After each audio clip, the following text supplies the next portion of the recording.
Mr. Former City Manager. Both of you. City Manager Quarter over there.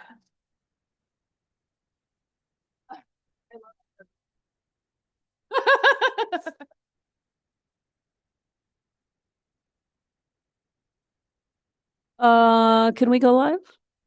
Madam Chair, we are live. Terrific. All right. Sorry for the late start, everyone. It was a late night, as I think a lot of you know. Some of you were with us. So here we are, back again.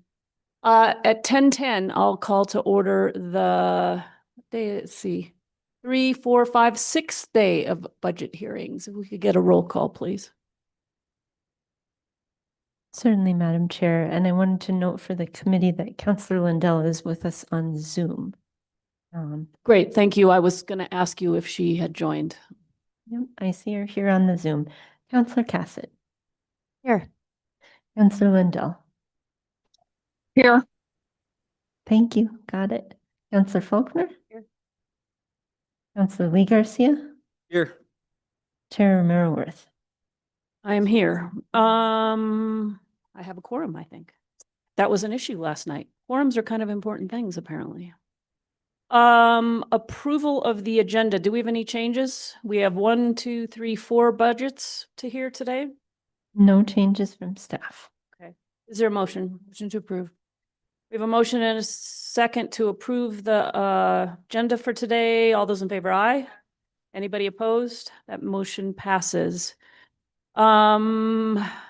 Yeah, so we are going to break at noon. This is a hard stop today. I have another meeting that I have to do during lunch. So wherever we are, we will stop. Madam Chair, I'm yes. sorry to interrupt. Yeah, Director Our Oster. committee liaison just told me that we will need to do roll call votes on all of our items today because we have a member on Zoom. Yeah, okay. Apologize for the interruption, and thank you, Armenia. Great. So let's go back to approval of the agenda and do a roll call. Thank you. Sorry, councillors. Councillor Cassett. Yes. Councillor Lindell. Councillor Faulkner. Yes. Councillor Lee Garcia. Yes. Chair Romero-Worth. Yes. Yes. From Lindell. Thank you, Councillor Lindell. All right. Okay, we got have an it. approval of the agenda, and thank you, staff, for flagging that. You're going to have to keep us on our toes today, I think. All right. Again, as I was saying, we are going to break at noon. It is a hard stop as I have to do another meeting over the lunch hour. So with that, we will move to our first budget and get started. Welcome, Director. I think you told me week 2? Yes, I am. I actually am missing the new employee orientation to Bummer. be with you today. Oh, bummer. So I'll be sure to make that one up. Yeah. If you could just introduce yourself to the public so that they know who you are and what you do. And then as I've been saying to everybody all week, it's really important that if you get asked a question, please introduce yourself, because as we all know who you are, you're recognizable faces. Sometimes people watching may not. And so it's just important to take that opportunity to say who you are and what you do for the city. So with that, I will be quiet and let you take it away. Welcome. Thank you. Thank you, Madam Chair and members of the Finance Committee. My name is Elisa Montoya. I am the new Community Development Director for the City of Santa Fe. I am just so excited to be here and so proud to be working with such an expert team in the Community Development Department. I am from Santa Fe. I went to Chaparral Elementary and St. Mike's High School. I returned home, left for school, worked in DC for about 14 years, returned home about 7 years ago, where I've been with Meow Wolf. And I am just so happy to be diving into this opportunity.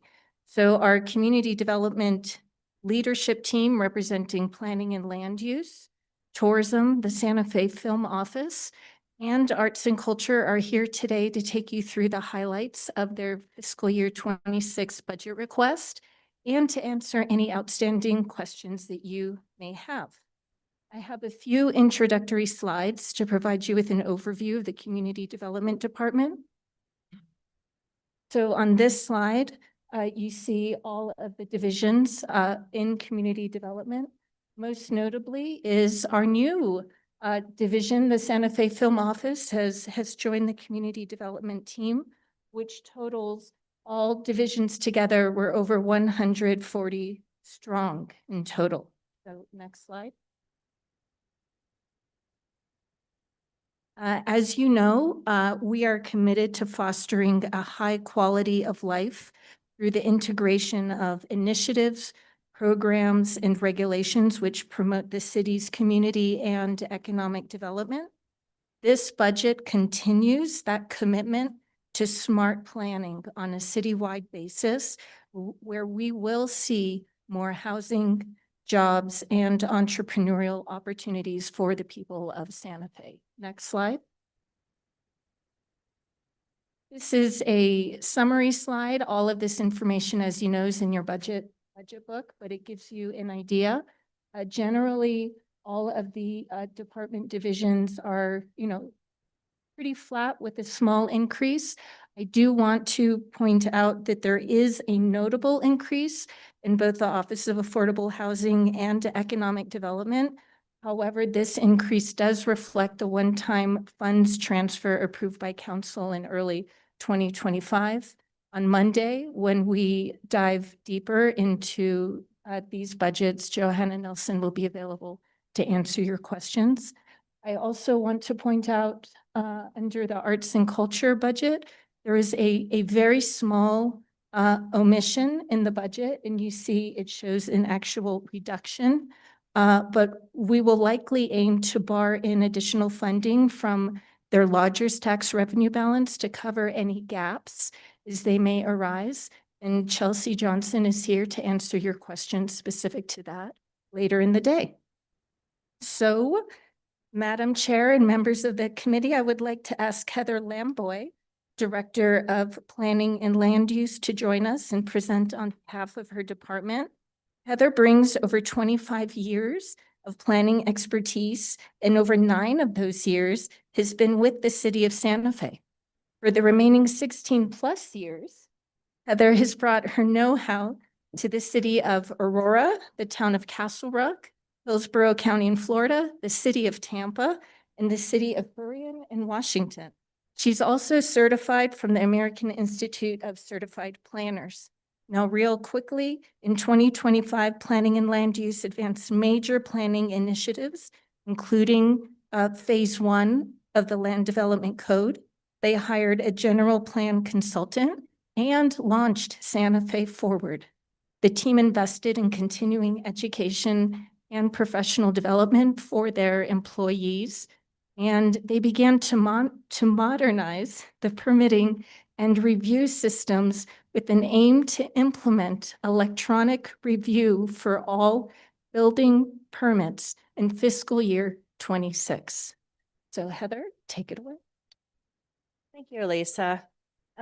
So next slide, please.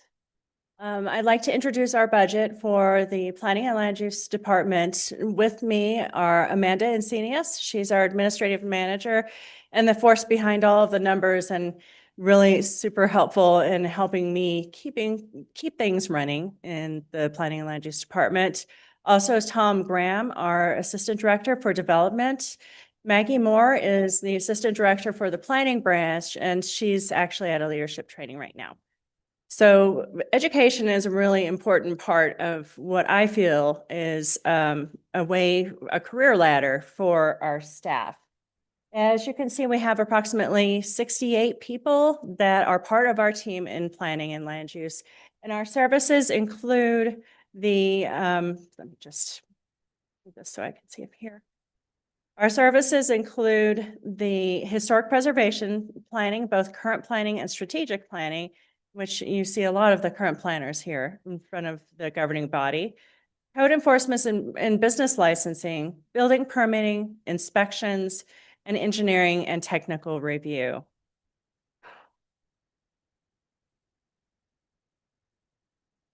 Next slide, please.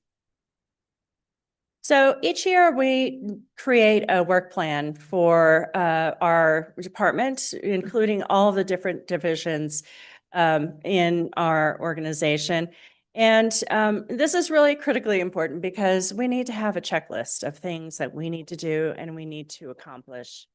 So for this year, in collaboration with the management team of Planning and Land, all the division directors, as well as the assistant directors, where our aim is to improve our permit review timelines. This is a critical top of list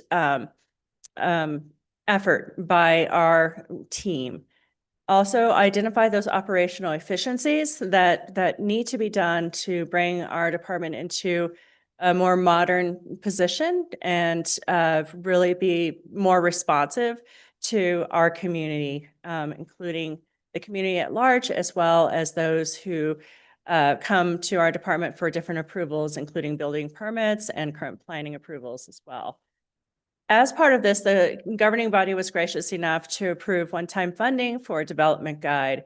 This development guide is going to give us an opportunity to help lay out in simple terms to the development community and the community at large all of our processes that are related to planning and land use, and also provide actionable links and, you know, easy to understand information for our processes, because it can be a bit befuddling. I've helped people through the process before, and it's like, well, what else do I need to do?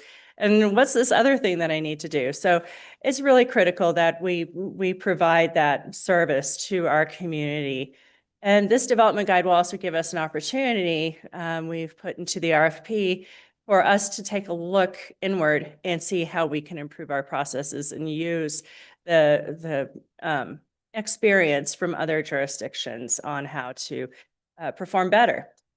With the Santa Fe Forward effort, we're developing a digital platform, and that digital platform will be GIS based. So as you can see in the graphic here, this is the Monica Roybal Center, and I've selected that as part of our GIS. This is something you can do now. However, that's the only information you can get is basically the county information. And so we are working with the county to actually have a more robust data sharing, but we are also going to upload data, for instance, the Historic District's Cultural Properties Inventory Form, as well as any subdivision plat, as well as any development plan, so that we have all that historic data available. This will represent a huge cost savings to the city because of the public records requests, and I'm sure you're familiar with the large volume of those. Somebody at 10 o'clock at night can, you know, go to our GIS system and get all of that background material. It's going to take a while to upload all the data, and we are really strategically trying to make sure that we pull things together. We're hiring some high school interns to help us with uploading data, and then also there's a lot of scanning that needs to be done, and we have been using some of our funding from FY 2025 to implement a scanning of over 250 boxes related to current planning approvals. So, and also, as you all know, Santa Fe Forward has launched. We're very proud of this process, and it keeps marching along quickly. Right now, we are reviewing as staff the assessment report, which is an inward look at our community and will help to inform policy development going forward. That will be hitting the streets in June as we initiate our first public engagement open house on June 14th. And also the Land Development Code, the governing body will be hearing the Phase 1 Land Development Code in May and June. It certainly has to go through a committee process. It is Planning Commission, Historic Districts Review Board, and the like. But during those months, you will be seeing the Phase 1 adoption. So our initiatives is implementing appropriate technology. We've made investments in technology. Computers were freezing with large Adobe PDF files. And so how can we do e-review if we don't have the technology? And so that we are expending available funding for that. We're also training for file share and review software, which is known as Bluebeam, so that all staff, different staff from different departments can be in a document together at the same time, be doing reviews. So that means that a paper plan doesn't have to go from one station to the next, but rather it's something that is concurrent. And I mentioned that we're coordinating with the Santa Fe County, and also we are engaging with our partners in the building community, the New Mexico Home Builders Association, Miles Conway's group. You received a letter from him relative to our budget requests, and the AIA as well, Tom Spray, and we are working with the Land Use Working Group because certainly they're the users of our services, and it's really important to get their feedback. And we are developing templates for permits as well as other development approvals. There are teams that come from all over the country and develop plans that you and the Planning Commission, other boards and commissions review. And each place is different. I think that all municipalities strive to like confuse everybody because they have different standards. So we're trying to hand that to them with a AutoCAD file so that they have what they need to be able to plug and play, and it makes the review process faster. And we're also really looking forward to robust community input on the land development code for the phase 2, which are the key issues, as well as the general plan and other community plans. We're working with our partners also with Parks and Recreation, the bike pedestrian community, and other plans. We certainly do participate with them as well. As to the analysis of the budget, so the overall increase of our budget is 2.9%. Much of it is eaten up by a 3% COLA pay increase, which we really need to compensate our employees and our team, recognize them for their hard work, and also the class and compensation adjustments that has been a phased process over 4 periods. So there will be increases at the beginning of the fiscal year as well, reflecting that. So we did not request any increase in funds. I think that it's important to really acknowledge that we're in trying times right now from a fiscal standpoint, and we truly need to be mindful of that. So the focus is operational efficiency, but in order to do that, there are some critical things that we need. And we are setting the framework for growth. So there are 2 very foundational processes that we're undertaking right now, which is unusual. And that is the general plan update as well as the land development code update. And so that is sort of a remarkable piece of our budget that you would not normally see. So our frozen positions include civil engineer. We actually were in the process of hiring a civil engineer, and family matters caused him not to join the city. But that was a frozen position that was called out that we were almost very concerned about because he was almost on board and then we wouldn't have had funding for him for next year. So, oh, I'm sorry, Amy, I haven't been telling you to advance. So thank you. So that affects our terrain management review timelines. We also have construction inspector and construction inspector supervisor. Those folks, there were over 24,000 inspections last year in the calendar year of 2024. So with that large number of inspections, those positions are critical. With the class and comp, we've been given a little bit of relief in terms of being able to advertise these to the community and gather talent. We also do have a unique situation now where with the federal government, we're getting more labor, available labor to us. And so we're seeing an uptick in applications. In addition, there's the Construction Plans Examiner 3. We've talked about this before. Really, we are trying to train up people within the department. Many of our vacancies actually were created by promotions within the department. And I think that's really critical and important. And that's why training is important. So we are seeing promotions and seeing, advancement in education, but it does take time. And this is something that will also be accounted for in our class and comp. So in order for us to maintain our levels of service, when we have changes in staff and all of that, we do require some support services. We want to get to a point where we don't have to require these, but we are such a lean team that those support services are critical for us to be able to meet and improve our timelines. So in a historic preservation division for grant funding and other initiatives, we have support services for that as well as training. For engineering division, we need support services because, oh, next slide, please. For engineering division, we, need support services because we do lack a civil engineer. So in order to manage the workload, the planning division support services, we have had some shuffling of staff, and so that provides a stopgap. Inspection division, there are some special fields that sometimes are hard to fill, like an electrical inspector, a plumbing inspector. We've had success in doing that as of recent, but when we don't have an electrical inspector, that is when we need that assistance. Third-party plan review is also part of the support and in an effort to improve our timelines, but the hope is that we can actually wean off of that third-party review. And then the two big projects that I mentioned, the general plan update as well as the land development code update. So our request for contracts was approximately 1.6 million. We were granted 755,000 of that. So those will be hard decisions that we have to think about in terms of what may or may not be impacted.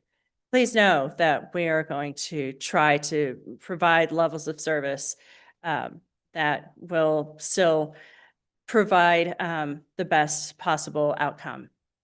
So with reference to opportunities, one of the opportunities that we've run into is the initiation of the use of OpenGov for our asset management team and in finance, in purchasing. And I have been working with InterGov because the governing body, once again, was, next slide, please, was, thank you, was able to grant us some funding to help finish the build out of InterGov. Right now, the portal, the public-facing portal, is not available for many of our processes, just basic ones like re-roofs, stuccos, as well as fences and window replacements outside of the historic districts. So people can't access information on a regular basis. So that is priority number one. Priority number two is it's difficult to configure or adjust. So I was working with IT to see how we can connect Bluebeam, which is that review software, with InterGov, and it's not possible. So we have to go to a third platform like a SharePoint or something like that in order for people to have that dynamic review process. And also it is heavily dependent on IT. They're super busy and doing a lot of great work, but for every little thing, we have to request IT assistance in order to be able to modify or configure it. And in reporting, because one of the things I like to do is to see how we're doing regularly. And so in reporting on our timelines and how we're doing in that regard, it's very difficult to get that data. So OpenGov, actually, Travis Dutton-Leda and some of the members of the finance team, Travis applied for a permit and it took forever. And one of the reasons was because InterGov did not provide notification to him that invoice was, ready for him. And we did not get notification back. So each time I create an invoice, I've helped out with some of the processes. I have to create the invoice in InterGov, attach it to an email, and then write to the applicant, you need to pay this invoice and please let me know that the invoice has been paid because I don't get a notification on my end. So, having having done some of that work has really highlighted how cumbersome it is. So OpenGov, we investigated that based on the good experience in other portions of this or other departments of the city. And so there's faster permit processing. There's automatic applicant updates. And really one of the weak areas is business licensing right now. That is even more cumbersome. And we've really been trying to work with Intergov to make that process faster and more accessible to the public. And that's one of the major weak points. Configurations can be done in-house. So if there's something that needs to be done, we realize that can work better, then we can actually configure that so a process is run differently. And there's real-time data for our executive leadership as well as for the governing body. One of the initiatives that I would like to do is to provide constant reports going forward to the governing body on how we're doing. And it is a better experience for all involved. The next slide, please. OpenGov is also very accessible. So it's available on a desktop, it's available on a laptop, on an iPad, and it's configured for mobile reporting. One of the things that we're planning on doing also is improving the technology as part of those technology investments so that inspectors can, in the field, dynamically finish their inspection, report on the results, and if there's some corrections that need to be made, that can be sent immediately via email to the contractor so that the contractor can actually make those changes and call for an re-inspection right away, instead of having the inspector go back to the office, write down the results, send that information to them. And, that just is time, and time is money for our development community. Next slide, please. So our deliverables for fiscal year 2026 really is to, some of them are bleeding over from FY 2025. So they are accomplishments from FY 2025, but critical to the next steps.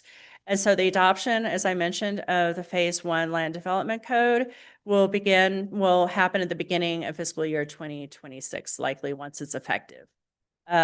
Phase 2, the initiation of the key issue identification and management, as well as the community engagement process of the Santa Fe Forward Plan, will be part of that FY 2026 deliverable, and the assessment report as well will be part of that deliverable. In addition, the digital platform, we are currently working on it. It will have to be improved and data added over FY 26, but this is something that is going to be accessible to the public. And we'll also, last night we were talking about, well, once an application starts, there's an ENN, and then nothing happens. You don't hear anything until there's a packet that's being posted for the Planning Commission. So something that's a simple thing that we can do with our digital platform is post what applications have been received. So the public knows what's under review and actually can see those plans. So what we have implemented is like a first review and technical comments sent out to the applicant. So the first review letter will be posted on the website so the public can really understand and track what applications are currently under review. So ENN process itself, I understand, is an initiative of the council to retool, but at least that's something that we can do in the interim. And then, of course, the electronic review of all building permits. So that concludes my presentation, and I'm happy to answer any questions. Thank you, Director Lamboy, and thank you for being here this morning after a late night. Appreciate it. No, we have questions. Councilor Garcia, you want to start? We'll just go down the line. Sure, why not? Thank you, Madam Chair, and thank you, Director Lamboy and Director Montoya. I think I'll first start off. Thank you for the presentation. You guys are busy. Even from the years of sitting on the Planning Commission, it's like when I think this is exactly where I sat on the Planning Commission in 2018 when I started.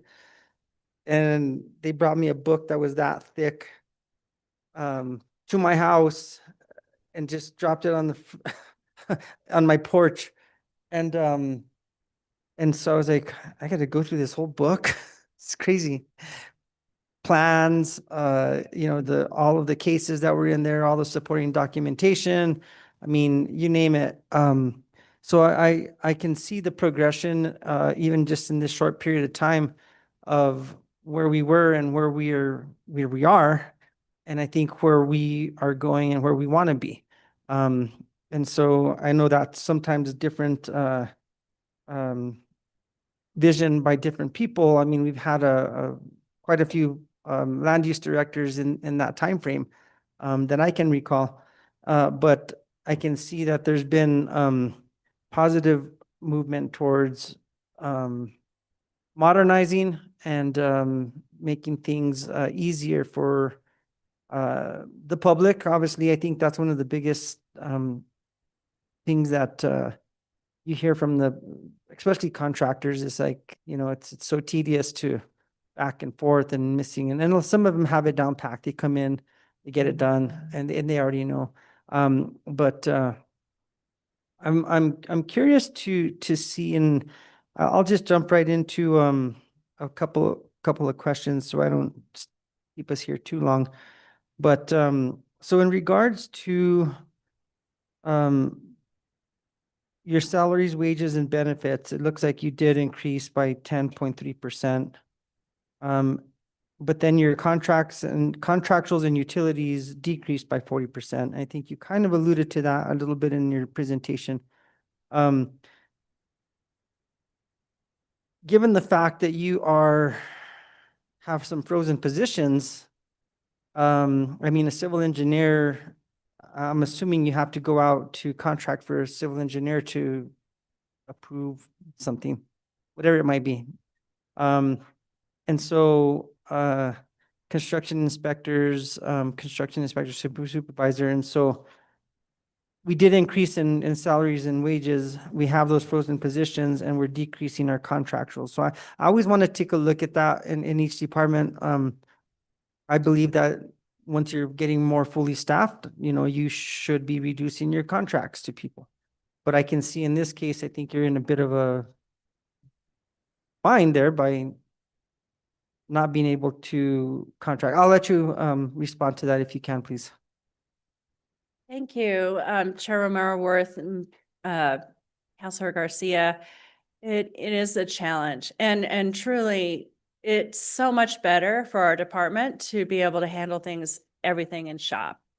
But that's not the reality. And when it comes to that technical expertise, if we don't have a staff member that has that expertise, then we do need that support service. So with the use of contracts, one of the things that I see is with our permits and building plans. Wilson drives up from Albuquerque to pick up our permits to provide reviews because we have paper plans. So how can we easily save money is through the use of OpenGov or some sort of platform like that. So they can be done electronically because right there we're being charged for 2 hours. And so in addition to, the operational efficiencies and the like, what can we do to bring down those costs is important. And then, certainly we're regularly advertising for positions and regularly trying to get people in and trained, and also provide a career ladder for them within the organization so they can stay here. Thank you. I can see that as being, not just costly, but in the effectiveness of time. I think that also can delay things when you're not obviously in-house. You get it done right away. You have to wait for somebody to come and pick something up snail mail wise. I mean, that's it's kind of, I think that can be a challenge. Going kind of towards that, the challenges of hiring in your department, you guys are at 68 total full-time, or are there some part-time employees? Councilor Romero Worth and Councilor Garcia, that is all full-time. They're all full-time. And what would be what would be your fully staffed department? Do you have how many vacancies? At this point, we have approximately 10 vacancies.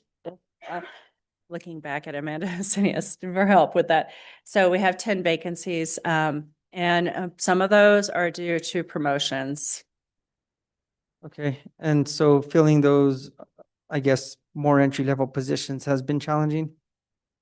Is that's? Chair Romero Worth, Counselor Garcia, actually, the entry-level positions are easier to fill. Okay. And so moving up within is really an asset to us because those entry levels are easier. Okay, so finding somebody with, I guess, more of a skilled,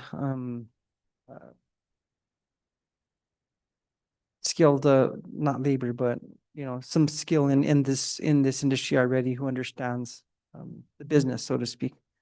And I guess the challenging part of that is definitely, the county, other jobs that are in our markets. And I think everybody is dealing with that.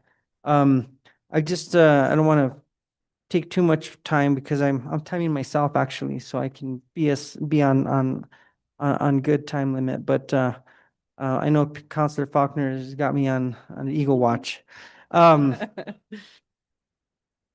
Again, I think the land use department is very intriguing to me, being that I did start here in government as a planning commissioner.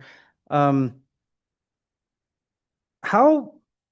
the planning and land use department, do we ever do a dive into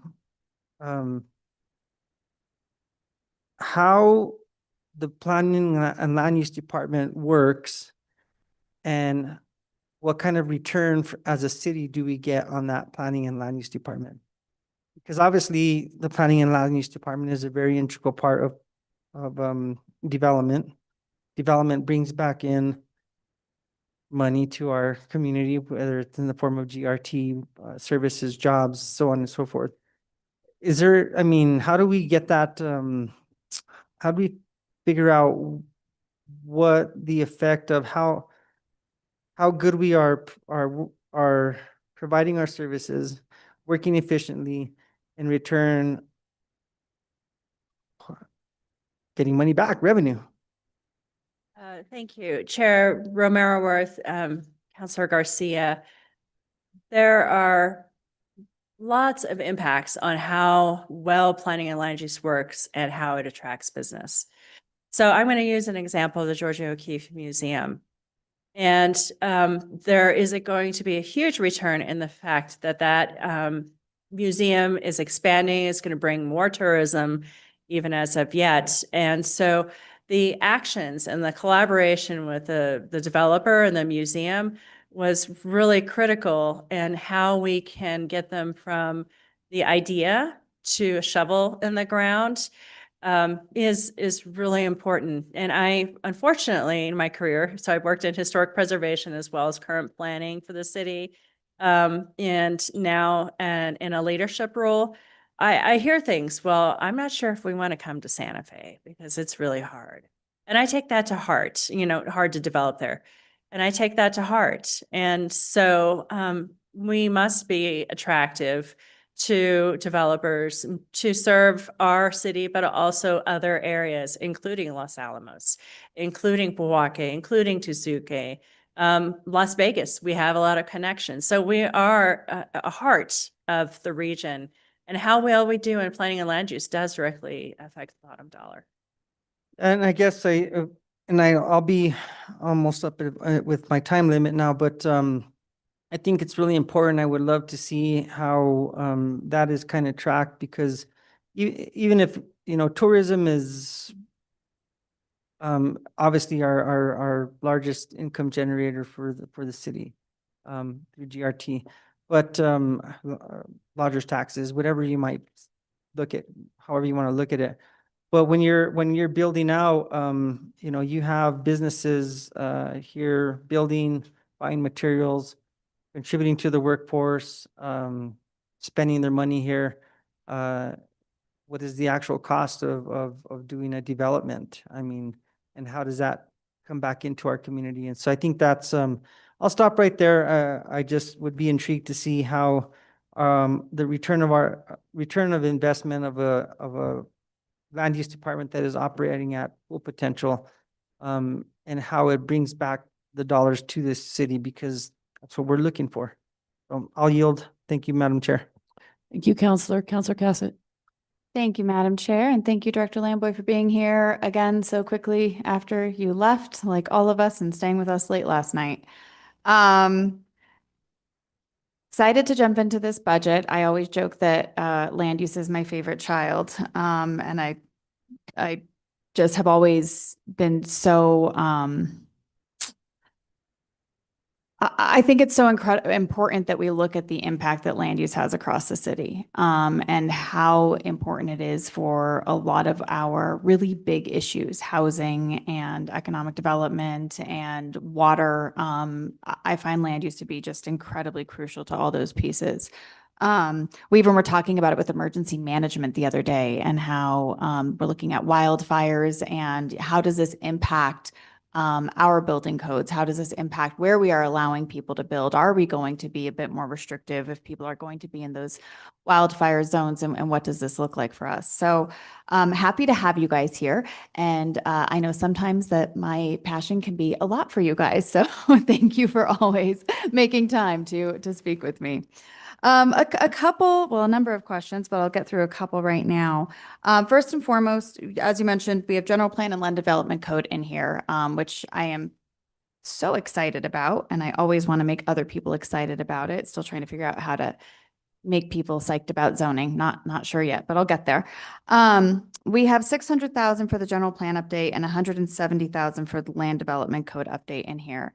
What have we budgeted previously? And is this rollover from that? Is this in addition to that? And then is this going to be our last tranche that we think we're going to need to quote Rich Brown, our last tranche of money that we'll need for these projects? Thank you, Chair Romero Worth, Councilor Cassett, you're our favorite mama. So really enjoy working with you. So with reference to the funding, so we do have some rollover funding. Thank goodness for the governing body and the one-time funding, we were able to secure $600,000. That's both for the land development code as well as the general plan. Quite honestly, I was afraid this would happen. And so I took advantage of that one-time funding so that we can fund those projects. So there is a general plan phase 1, which is the community outreach and identification of key issues. And the phase 2 of the land development code will be running concurrent with that. So that 30,000-foot level policy development can be affected in that, on the ground land development code regulations. So approximately 450 of that 600,000 was to be able to launch phase 2 of the land development code. And we are currently reviewing the scope of work and adjusting it based on that collaborative engagement we're going to have with the 2 projects, and add in a little bit of money for that general plan update to be able to actually affect better community engagement. So that $150,000. So of the for the land development code, much of it is covered by the fiscal year 2026 funds, but the general plan, no. So the general plan, once again, it's a 2-pronged project in that we have that digital platform in addition to Santa Fe Forward, which is really foundational and important work. So as our community looks into, the next 25 years, so we had approximately 400,000 that rolled over from fiscal year 2023. It took us a while to get the project off the ground. So we were able to roll that over, as well as approximately the same amount for fiscal year 2024 fiscal year was the rollover. 2025 is the current funding that we have, which is approximately 400,000. And then it's gonna suffer a little bit in 2026. So we need to be creative. I'm going to be watching for the advertisements for the one-time funding. I'm hopeful that we'll get that for the coming fiscal year. Certainly, of course, everybody's asking you for money, we would love to see that restored and available to us for the general plan update. So, so phase 3 in fiscal year 2027, that would represent the phase 3 of the land development code update. And that is really just a look at the code standards and making sure they comply with the policies set forth in the general plan. And we might be able to have some efficiency there because we're doing that dual public engagement. So it might not be as heavy a lift in 2027 for that phase 3. And then, of course, the wrap up and implementation planning of the general plan, once again, fiscal 2026 is we're going to be doing the engagement. So the creation of the general plan document, review by the public of that document, and then also the part of it is to make it actionable and to keep us honest and to have a checklist, because I love those, is to have an implementation plan as well, Okay. a deliverable. Yeah, I would also argue that making sure that we really invest in this first phase of the general plan is important. I think we experienced this last night when we were, going over a land use case and this conversation on what are we actually deciding, and the understanding that the general plan, I mean, this is where the policy development happens. This is really our opportunity to create those priorities. And when we are getting to, the rezones, we don't get development approvals, but sometimes we do, depending on PUD, apparently we learned last night. But at that point, we are really having to take Chapter 14 and apply it. And at that moment in time, a lot of these policy decisions aren't on the table for us to debate in that way. So I think investing in that general plan, in that policy component is really important. And also, how do we make sure, again, as we're looking at future planning, as you mentioned, our general plan is 26 years old. That's not good. And we've run into issues here. We've had a lot of problems there. And so, what is it going to look like? How are we going to put in these triggers that are going to make sure that we're not getting to this place where we're trying to go back and catch up, seeing what's relevant, seeing what's not. So I agree. Getting those dollars restored, if we're able to, that would be high on my priority list as well, because I really see this as an investment in what the future of our city and what the future of our land use processes is going to look like. I would also say that, we talk a lot about public engagement with land use, and this is the time to do it. It is not necessarily during the process. Now, that's a balance. But I know there's been a lot of research around how extended process will increase the cost of development, which of course for us increases the cost of housing. I always refer to this lovely Ezra Klein podcast about why are blue cities so expensive? And it really had to do with this process. They've wrapped themselves in a bunch of red tape, really wanting to give the community a lot of input, which is wonderful. We want that to happen. But we do want that to happen at the right time. And then we do need to balance the needs and the necessity of transparency for the community, of understanding what's happening with the development, but also with making sure that we're staying on target and understanding what more process is actually going to do to some of our long-term goals, which is prevent them, which is get in their way, which is, make our city even more expensive, or not allow us to have better development and better planning because we're busy trying to maneuver into these little holes when we've already set our priorities. So that's my soapbox for the general plan. I'll get off it now. Am I at 10 minutes already? Okay, well, let's do a quick one. So let's look at third-party plan review program. As you mentioned, that's a big contract for us. How is that working for the public? Because that was a big piece of this, as we were getting a lot of input that it was taking too long to do our plan reviews, taking too long to do our permitting. Have we seen a positive reaction from the public who has been utilizing the service? Chair Romero Worth, Councilor Cassett. So we've had the opportunity to test it, and I don't think it's worked as well as we'd hoped. We've had some major projects come through using those services, third-party plan review. There has been a request, and I'm really grateful for the feedback from the land use working group and the building community, because they have offered suggestions on expanding that program to different levels of permitting that maybe are not necessarily just big projects. So the goal ultimately in my mind is that we would not have to have that in the future. Right. So by just being more efficient in-house. So And that's the OpenGov component, correct? yes, that is correct. And so, but it certainly will continue to reflect. We do have funding for it in the coming year, and we'll continue to reflect on how we can make improvements to that in the interim until we get to that point with OpenGov that it's much more robust and responsive. Okay, wonderful. I do want to hear more about OpenGov, but my time is up, so we'll get there later unless somebody else gets it first. Thank you. We'll keep coming around. Counselor, well, I was gonna go to you. Counselor. Yeah, I don't know if she's available. I think she's just listening at the moment. Counselor Faulkner. So I have. I'm available. Okay, take it away, Counselor. Okay, thanks. Sorry I'm not able to be in the room, but thank you, Ms. Lamboy, for all that you do. If I could move a bunch of money around, I would move a bunch of money over to that end of the building. It just seems like we ask an awful lot and we just aren't putting the resources toward what we're asking for, which is a little frustrating for me.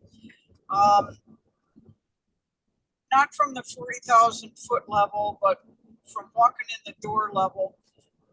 Do we have the ability to, say my neighbor wants to put a porch on their house or something.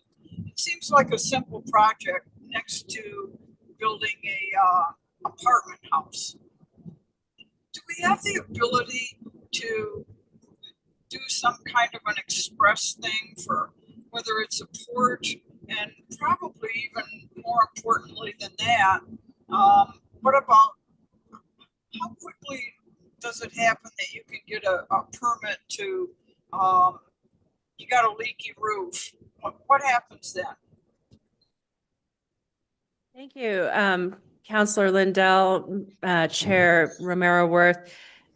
It's complicated. So in the case of District 1, much of District 1 is an historic district. So that adds a little bit of time. But I can report, because in my work with the Land Use Working Group, we've done some analysis, and on re-roof permits, those are express permits. And we've been able to turn those around within 3 days. So we're watching our numbers and taking a look at it and see how we can make improvements. But, we have work to do. So in terms of over the counter, we, in our analysis, have determined that these express permits can offer a little more flexibility instead of somebody coming up to the counter, although we've definitely made ourselves available to folks who do want to walk up to the counter and get some help. But if they employ this process, then we typically can get things out within 1 week for fences, window replacements, as well as for, for stucco jobs and such. So within a week, and how does someone know if they qualify for an express permit? Chair Romero Worth, Councilor Lindell, that's a good question. I don't think we communicate that well enough. That's where the development guide would be super helpful. And the other thing that we want to do is, and I'm going to do, it has nothing to do with the budget, but getting the word out. So we're going to have a monitor in planning and land use, and it's did you know? And these are the express permit types and all of that. Also, we'll be much more nimble with our digital platform. Lots of times, I know communications team is super busy.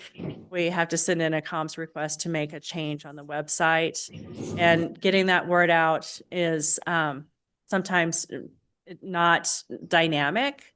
And so we will be able to use the digital platform to get the word out. And then, of course, we've had our community outreach events, Built in the Future, Built in the Past, and the like. And we're really trying to use our newsletter and outreach to educate the community as well. Well, I appreciate that. Website too. It just seems like the department deals with so many complicated things day in and day out. I would have no clue of how to streamline any of it. They all seem very, very complicated. I know that Councilor Romero Worth, Councilor Cass, and myself, we've sat in and been working also on short-term rental. None of this stuff is quick or simple. If it was, we would have taken care of it a long time ago.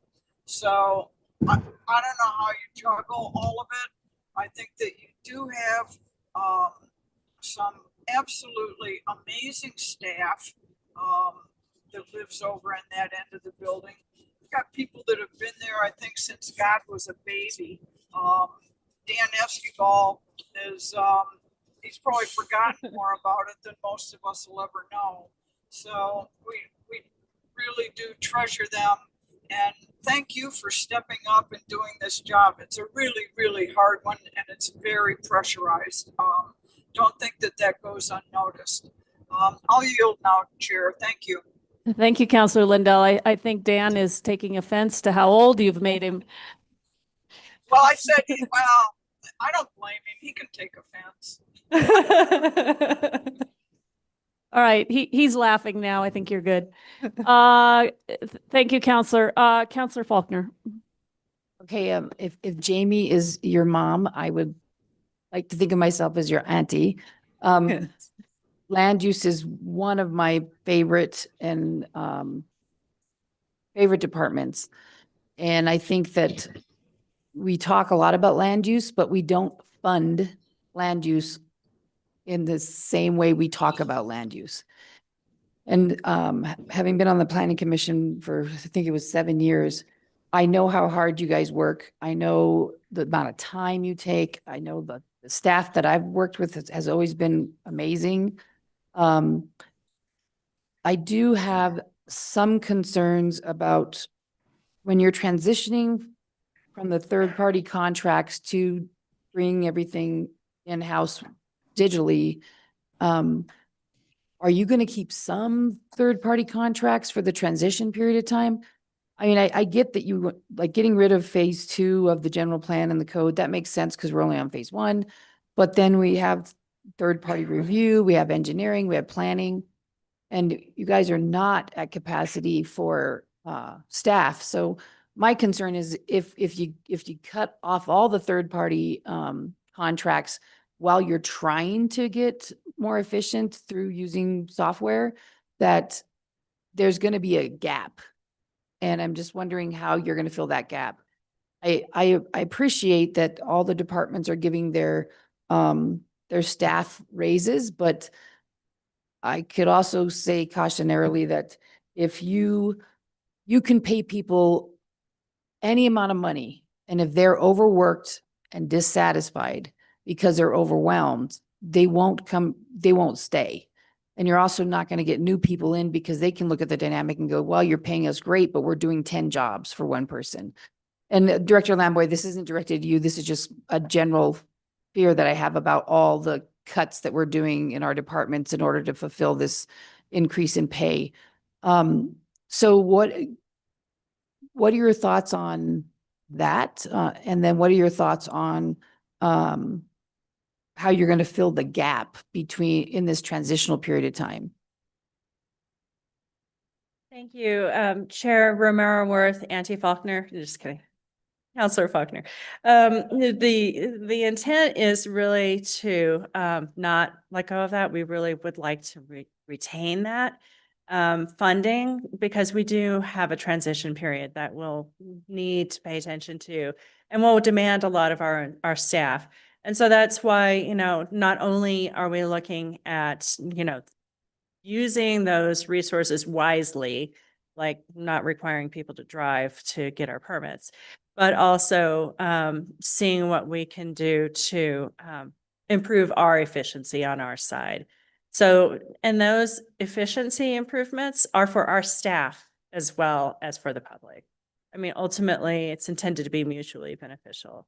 So, but yes, we don't, like I said, everybody's asking for money, and I know the dollar signs are in your heads, but we really do not want to lose that funding because it will be critical. It's a point. That's a very good point. Yeah, thank you. This is why I'm a proud auntie, is they know what they're talking about. Whatever I can do to help, I don't think we should cut the third-party contracts, not all of them. I see how hard you guys work. I see how frankly overwhelmed the department is. If it were up to me, your department would be right under the city manager, because you, police and fire, I think are the most important. Had no clue when I became a planning commissioner how much the land use department plays a role in the health of the city. It's massive. I'll give one example briefly. The street that I live on, and Councilor Garcia has to deal with this because he gives me rides. The street's only 20 feet wide. That was a land use decision. A planning commission said that was okay. When everyone is home, some people park on the street. Fire and police cannot get on our street. We've had fire have to stop at the turn to get onto my street and run with a gurney up to a house to help someone. And so land use is super critical. I can't say this enough. If there's anything we can do to not cut third-party contracts during the transition period, that is something we have to do. Or we maybe could do a bar after the budget cycle's over. But we need to do something to keep those third-party contracts in place to protect your staff from being overworked, and then also to help the community make sure we're being efficient while we're making this transition. Thank you so much, Director. Thank you, Counselor. You have an ambitious work plan. You always have land use. There's a lot that needs to be done there. Since I've been a counselor, every year, there's an incredible task list. And I think it's because it's an area that was neglected for a long time. Again, this goes back to deferred maintenance that I've been saying that's been building for decades. And I think there's things like the general plan update that haven't happened. There are things like the code update that, has needed to happen. Our processes haven't kept up with current times. And so it's all coming home to roost. And what you have to do requires a lot of ambitious work. So that said, I guess I'm kind of curious, are there any grant opportunities to fund any of this work? Or is it really have to be kind of fee-based and government funded? Like in other areas, I know we have granting and outside opportunities. I'm not aware of any in this area, maybe in historic.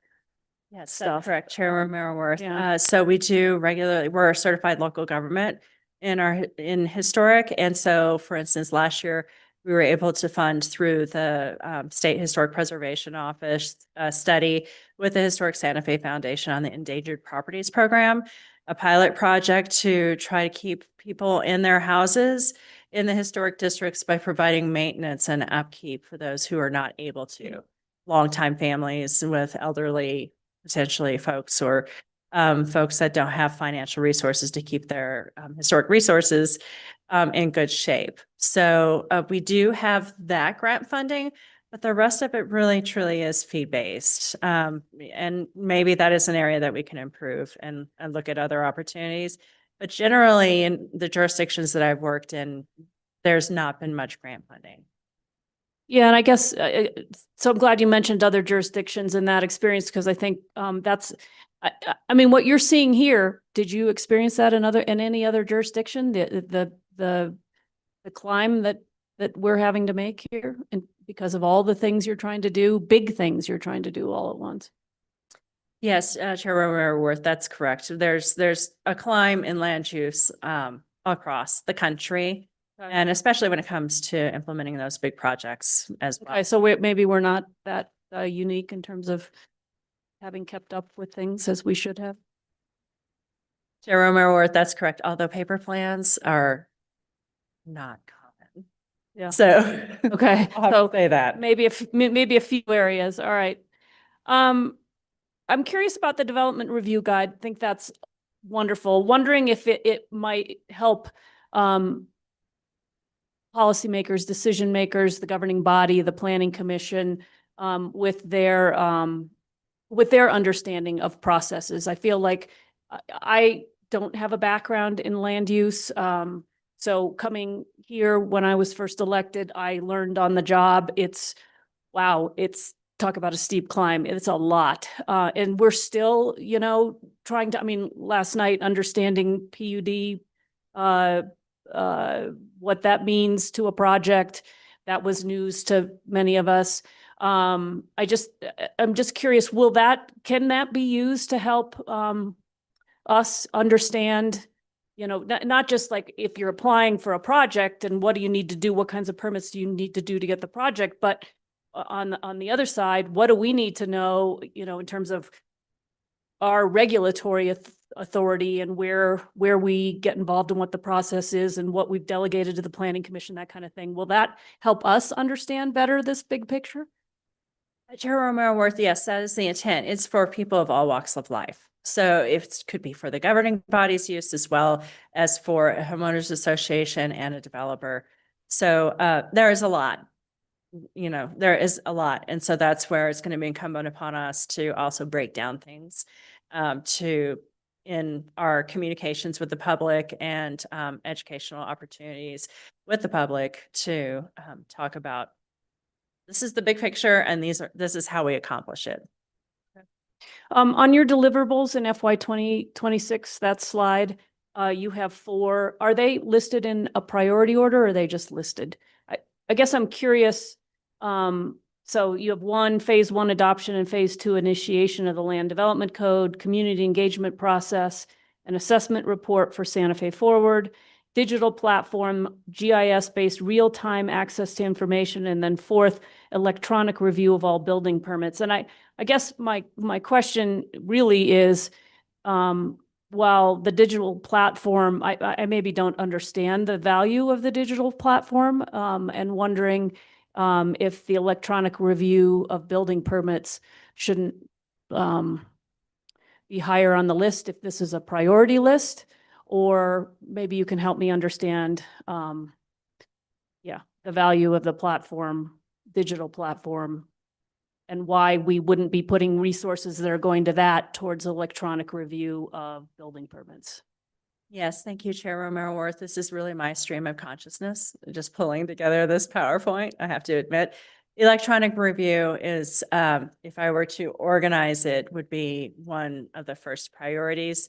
For the reason I thought, we're going to be adopting phase 1 of the land development code right at the beginning of the fiscal year. So that is a deliverable. So really that's, I think, how I organized it. We're going to be starting our community engagement process June 14th. So, but you are correct. We really need to look at it with a critical eye. The digital platform, I feel, is really important because also it's going to be of value to other departments. For instance, the PD, they get a lot of public records requests for crash reports, accident reports, and that's something that we can put eventually on that platform as well. So we're really trying to provide value to not just planning and land use, but also to other departments. Okay, and then you're one of the few departments that has given us a list of frozen positions and lost contract funding. And I think we heard early on about frozen positions and this trade-off. I think the city manager has spoken to about how we need to, not be afraid to move around money that has been frozen and we haven't been able to hire. So I'm assuming, and we don't have Director Oster here, but we do have our budget people and the city manager who might be able to answer this. But the frozen positions, we maybe back to the philosophy about how this budget was funded. Some of it was with the frozen positions, and this was not done lightly. These are positions that I'm assuming you haven't been able to fill for many years, which is why they thought it's safe to be able to use the money that is allocated to these positions. And then your contract funding, I think, kind of same kind of deal. We have done, we've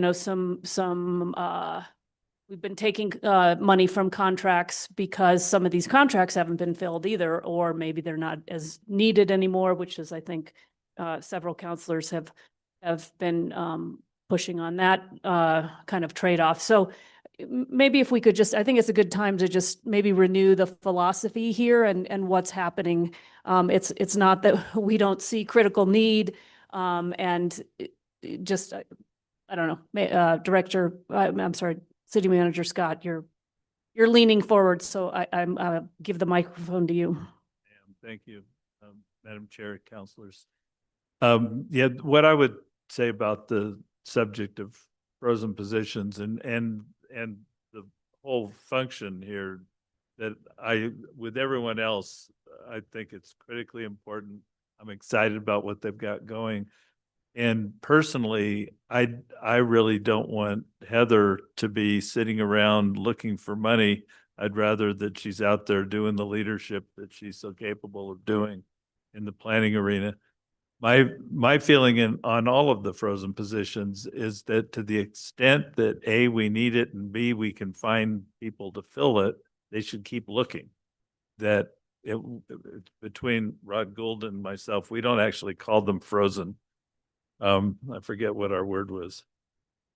Deep chill, meaning that it's possible to thaw them when we need them and we can find them. And that's what I want all the departments to do. We heard the other day that we have 260 plus vacancies right now, which is far more than the vacancy credit that we put into this budget. So budget management involves moving money around. I mean, it's ironic that we spend so much time putting money into each individual line item to make sure everything is perfectly funded, when you know good and well that once you get into the budget year, you're moving here and you're moving there. It's management. That's why they call it that. And we're going to fund, and we're going to find the funding, and we're going to allow this function to move forward in all these critically important areas. And one way or the other, we'll get there. All right. I think that's very helpful, especially as we think about this and the way this presentation has been laid out, is that, I mean, deep chill, that's amusing. But it's not like, okay, it's not stagnant. I think is a really important point. And that you will continue to look, I think, Director, if I'm correct from what I've just heard, to fill these positions. And, if you find the right candidates, it sounds like the city manager and others are willing to work with you to help you get the resources you need to do the work that we have been wanting this department to continue to do and to raise the level of our service to the public. And I think that's really important, especially given the emails that we've gotten from the Land Use Working Group. And certainly many of us did meet with them, and I know you've been meeting with them. I thank you for doing that. And the frustration that we have heard from the development community in terms of how their interactions with the department have been challenging in terms of doing their work and what that means to them and their clients and ultimately to the city and the things we want to see happen. So, yeah, and I guess, Andy, you came down, and I don't know, just in terms of my time is up, but yeah, but the contract funding, I am kind of curious about if that's what you came down to give us a better sense of. I'll just give you an open mic to fill in. you, Madam Chair. My name is Christina Martinez. I'm a senior budget analyst. What we did was analyze the past 3 years of contracts for this department, and we came out with an average of 35.2% being spent only, which is why we did the 54.8% cut to those. And we did leave the 10% margin just for a little bit of cushion. Okay, and I think that's helpful just in terms of the, you know, the way that slide looks. It's pretty dramatic. It's like, oh, we don't care about land use. People are screaming at us and we're like, yep, nope, we don't care about that. So I think that that's important information for that. Director, you're raising your hand and maybe you want to correct my characterization. I don't know. Thank you, Councilor Romero Worth, Chair. The situation is that we did have a lot of funding hanging around for a while with the Land Development Code update as well as the general plan update while we, got those projects going. So there were rollovers previously in those previous budget years where that funding was not used. So it might be just a bit skewed in that regard because of these two special. Okay, well, I think this is helpful context for the slides, and I appreciate that you put the information forward because this is definitely the trade-offs, the push and the pull, and you do have there's a lot going on in land use. I don't know. I have to maybe disagree with some of my counselors about. I mean, I think land use is important, but honestly, I think all the departments across the city are important. And we're trying to do a lot of things in all of them to the best that we can. And so I'm not sure. I'd stack them in I'd probably be more like you in a stream of consciousness of, listing them because I think they all do very important work for different reasons. And I don't know, I have trouble with that. So anyway, that said, I will go back down the line. I think there are a few more questions. We are going to break at noon, or if we get done with this budget before, we'll break after it. Councilor Lee Garcia, do you have more questions? Just a couple more. Thank you, Madam Chair. I think I heard you say something about hard to develop. And I think that sometimes can translate into people who do not want to come into the city to build or because at the end of the day, it is economic development. And we just talked about that. And when you get to the point of actually issuing a permit and somebody starts construction, that's when the income starts coming back into the city. It's hard to put I was asking earlier, how do we identify what that contribution back into our local economy is? And I guess you can probably talk to economists or those that follow the GRT and when it bumps and how many permits are being put out there. And so I guess that would just be a request at some point. And I don't know if it would come from your department or does it come from who in the city would provide that type of analysis in regards to how efficient our land use department is working and cranking out those permits for people to start building. I know that initially when a contractor starts to build, they don't necessarily pay a gross receipts tax on their construction materials because they're reselling whatever job that they're doing. We only see it when their project is complete and they've invoiced the customer and that customer pays the GRT as long as it wasn't a cash deal, which we see often, probably for small projects.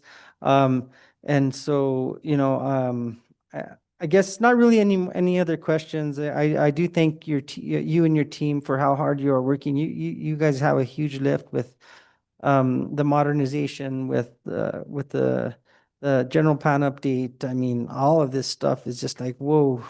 How do you prioritize which ones are important, and how do you keep the ball rolling in terms of processing applications every single day? And so I think that's the challenge in your department.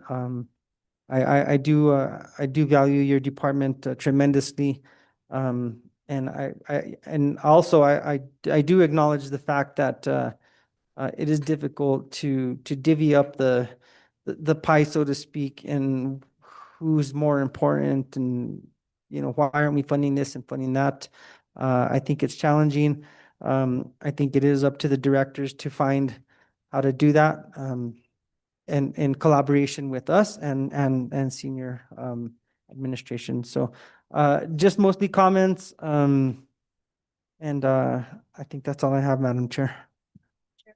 Yes, thank you, Counselor, and Director, if you had something to add to those comments. Yes, Madam Chair, Councilor Garcia, we actually on Friday night got the assessment report for the general plan update, and part of that is an economic analysis.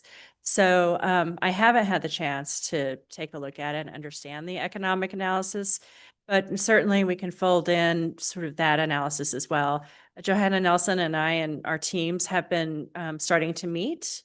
And so we can certainly bring this up as a point of study going forward.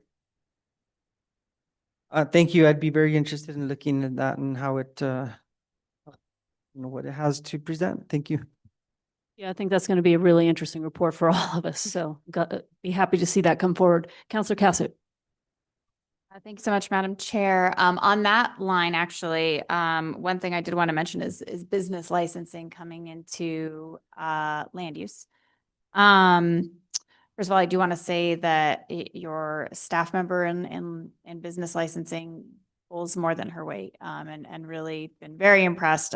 We actually had Jenna and Jason Senna come present at EDAC, Economic Development Advisory Committee. Because obviously they have an interest in business licensing. And from there was a really lovely synergy that you know about of the Office of Economic Development helping to fund a navigator to assist with the business licensing process. Because my understanding is that it's not very clear. And this seems to be another area where software is a problem from what I have heard from both staff and the public.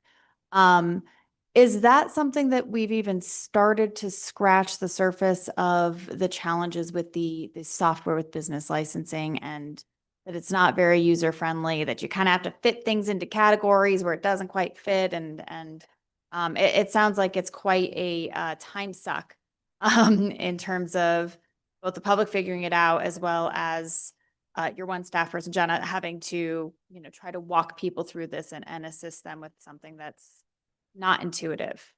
Any work being done there? Yes, Chair Romero Worth, Councilor Cassett. Actually, Maggie Moore has been sort of the force behind in making those software improvements. And once again, this is sort of the look back on how we can make InterGov work for us, because ultimately software needs to work for us. And what can we do to make those improvements? So operationally, as well as making it accessible to the public is really important. We did have a second employee. So we inherited business licensing from the Economic Development Division a couple of years back under Jason Klug's term. And so we are really trying to find support for Jenna. She's a rock star. So, but yes, the software is something that we're looking at right now and trying to make improvements with what we have now and in the future. So EnerGov, I did want to follow. So right now, EnerGov is the software for business licensing then as well. And we started with EnerGov when? Like a year ago, 2 years ago? I mean, this is recent, right? The change to EnerGov? Yes, that's correct. And then it's not. And so now we're moving to OpenGov. And I'm assuming that there is a cost associated with that shift. And you went over, I mean, in detail why this is important. And I do agree that making sure that we are we're utilizing a software that is beneficial. I'd rather us do that than dig our heels into a software that we chose that is not working as well. But I do know that we're doing some other, we're looking at Avenue for short-term rentals where, there's a lot of software choices that need to be made. I am curious about the lessons learned around, when we were getting EnerGov, it was really pushed as this is going to be great. It's going to revolutionize the department. And it's fallen flat, unfortunately. I actually don't even want to ask the question of how much it costs. But as we're looking at this, this is, I think, something that's really important and maybe something that we even need to think about as we're looking at policies for how we choose softwares. What does this process need to look like? But what lessons have you all learned that you are now applying as we're looking at some more of these softwares from this process of EnerGov now to OpenGov? Chair, Counselor Cassett, I've worked with lots of different software platforms in different jurisdictions, Excella, Amanda, they all seem to have acronyms. You track it as well as lots of other different ones. And it's hard to make a decision on what's going to work. City of Aurora started with implementing Excella and then went back to Amanda because it was not working for them. So it's not out of the question. We are all very aware of the importance of being good stewards of tax dollars. We don't want to just take that lightly. And so OpenGov does represent cost savings in that it's being used in different departments already. And so we have a return in that regard. It also is annual maintenance is much, much less in the hundreds of thousands. I don't have the specific number for you. But in talking with Director Candelaria of IT, EnerGov is a $2 million funding requirement each year. So that is something to be, as stewards of our tax dollars, we're very mindful about the importance of having a program that not only works, but also is cost effective. Well, thank you. And again, thank you for being willing to make the change. I know it is hard. We say, sorry, this wasn't quite it. We had this conversation last night about being able to say, oops. We're doing the best that we can. There's going to be things that come up, and I know it's not something you all take lightly. So I do appreciate that, and glad to hear that there is some cost savings there as well. Counselor, is it possible to hear from your assistant, Mr. Graham, about this? Seems like he might have some thoughts he wanted to add. And I don't want to, I don't know what the protocol is. I don't want, but, Thank you. In addition to this, things that we have learned, there has been the business licensing, as stated, was just brought on maybe a year ago, year and a half ago, but we've been up and running on EnerGov since 2019. So that was a late add. And what we've been trying to do is implement business licensing process into EnerGov. And we're finding a lot of problems with that. We thought that was going to be the end all beat all, make it all electronic and speed everything up. But as we make changes, we're learning different things are happening that, like you were talking about, Councilor Cassett, the classifications that you have to put people in, that kind of thing is an issue. And OpenGov also includes the business licensing within the permitting process as well. So it should be a lot easier process to run with that. If I may just have a minute or two more, in addition to Councilor Garcia's comments on the bind that it puts us in with reducing our contracts, as well as freezing those positions that we have, that is definitely a bind. If we were fully staffed, we'd still be a bit more efficient with more people. We could use more staffing, but the positions that are frozen are highly technical positions that are very needed within our department. So I know City Manager Scott has mentioned that we're able to look for those positions. Are we able to post those positions and advertise for those without funding? That's important. If if we can keep searching for those positions, because they are unicorns. They're hard to find. They're highly technical and they're very needed. And yeah, it will, once we fill these positions, there is an offset with the contracted funds that would be needed as well. Yeah, it sounds like you shouldn't think of them as frozen. I'm not sure what the difference is between frozen and deep freeze, but apparently it's a gradation. Counselor, deep chills, right? Counselor Cassett, thank you, Mr. Graham. Thank you, Director, for letting me go lateral. Last question that I have has to do with enforcement. We've had a lot of conversation around enforcement, around do we have our own code enforcement department? Right now, code enforcement primarily hangs out with in your department. Although I believe that there might be some public works code enforcement. I'm trying to figure that out still. When I'm looking at the budget, I right now see the proposed enforcement division. And I don't know if this is a new proposed division because it's the first year that I'm seeing, oh no, 2025 had a line item. But the proposed budget is $11,120, which of course doesn't even fund a position. So I'm hoping that those dollars for the salaries are elsewhere. But also curious what $11,000 is getting us within code enforcement, and what these conversations have been looking like on your end. I know this is a rough one.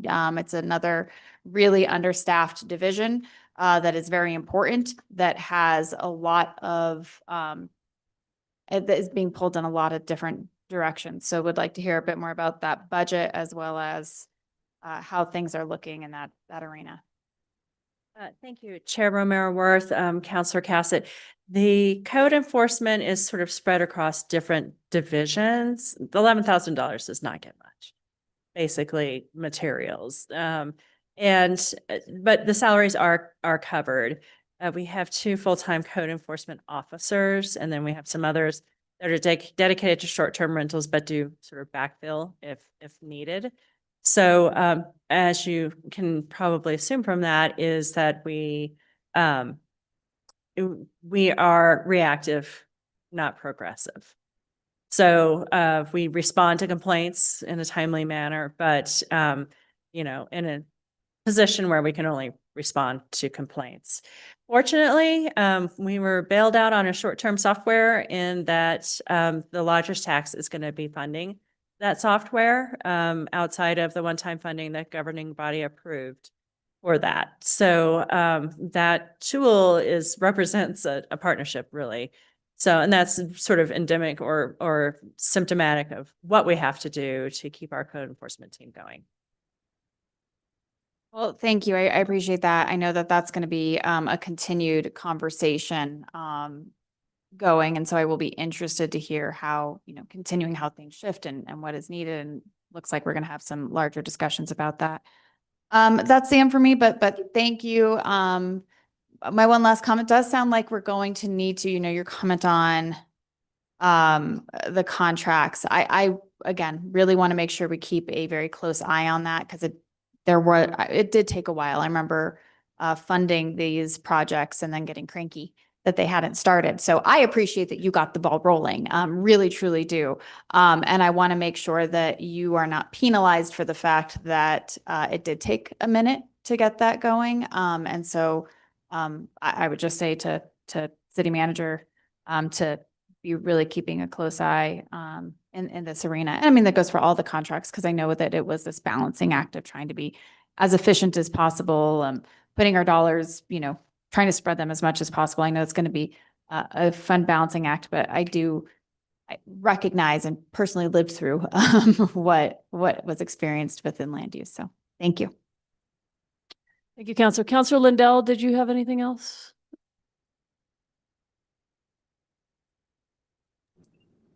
No, I don't. Thank you very much. Thank you. Counselor Faulkner? Okay, yes, Mayor. Thank you. I thought it would be useful just to introduce again, as I've been trying through many of these budget hearings to do, to take us from the moment of a single budget to more of a trajectory priorities. And I think everybody would agree that when it comes to land use and the team there and the governing body's priorities, housing is and continues to be the number one priority.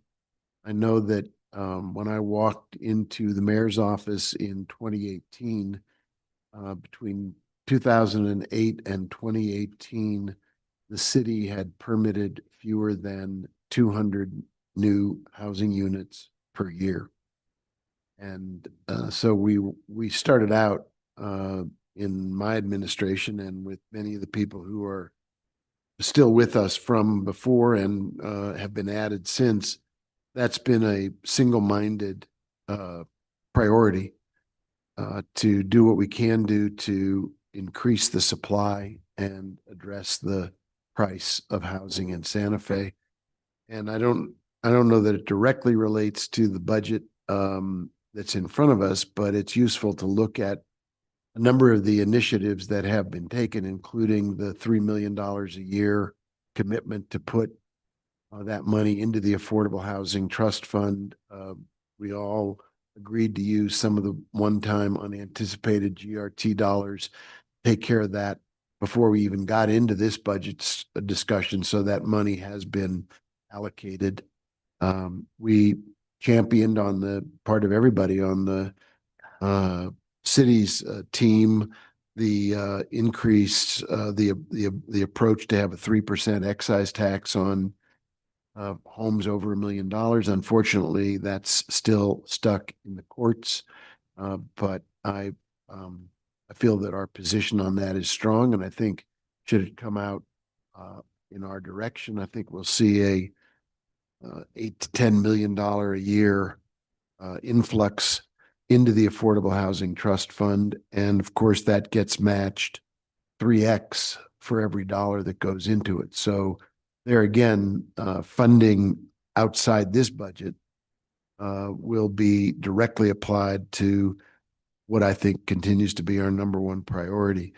I asked our capable team in land use for some data, and I just thought I would introduce into the record for the public to know since 2018, the actual number of housing permits issued, single-family accessory dwelling units, manufactured homes, multifamily, and affordable units is in excess of 6,000 units over a 7-year period. That taps out at about somewhere north of 850 units per year, which is significantly higher than the fewer than 200 a year that we experienced in the 10 years prior.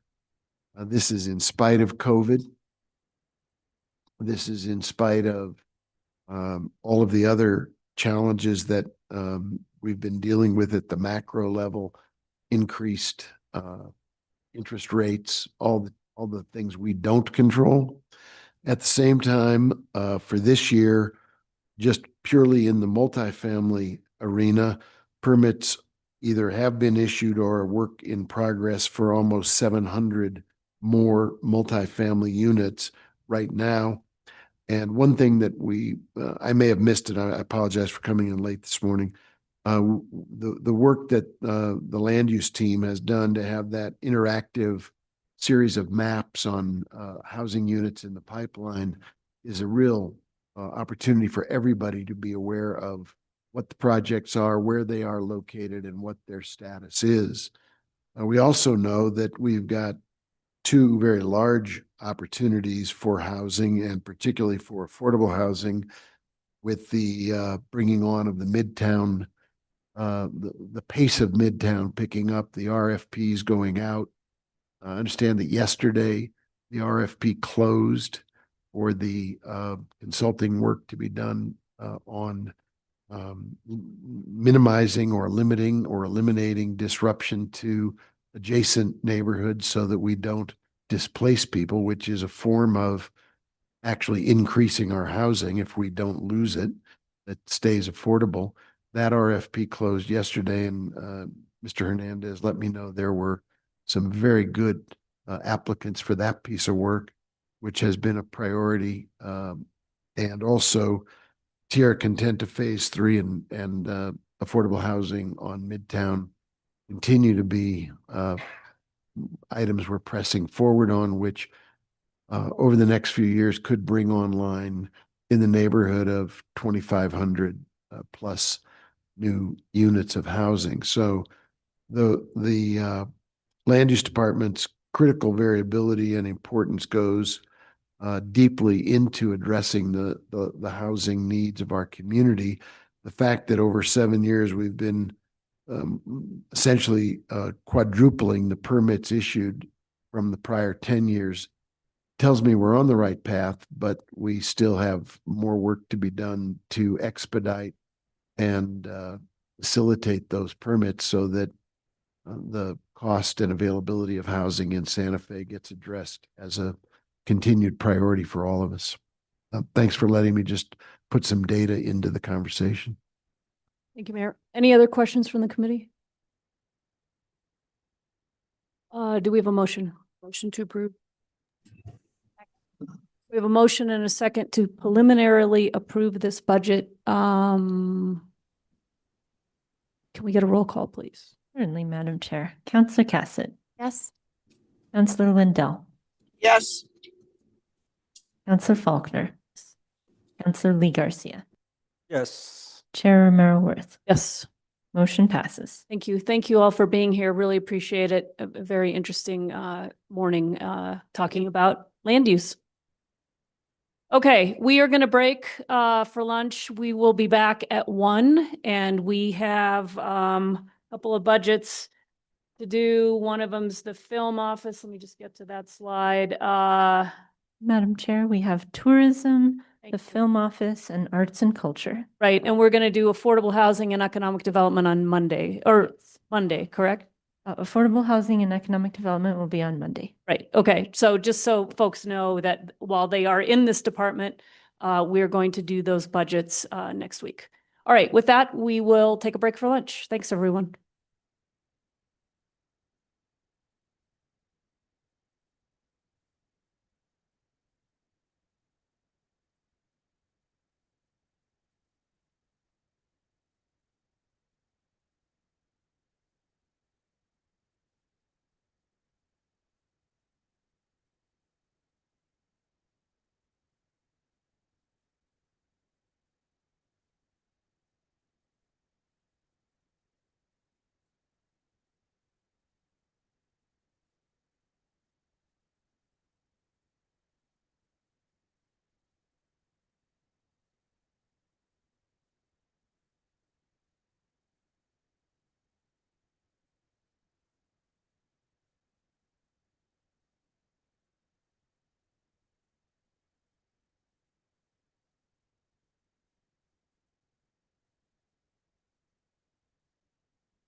Yeah, we do.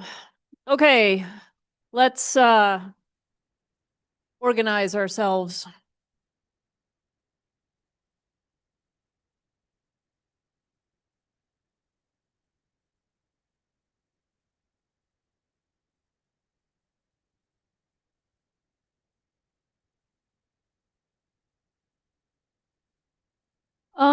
Can we go live? Well, actually, is City Manager Scott joining us this afternoon? Should we wait for him? Madam Chair, I think they're just coming in. All right.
Okay, can we go live?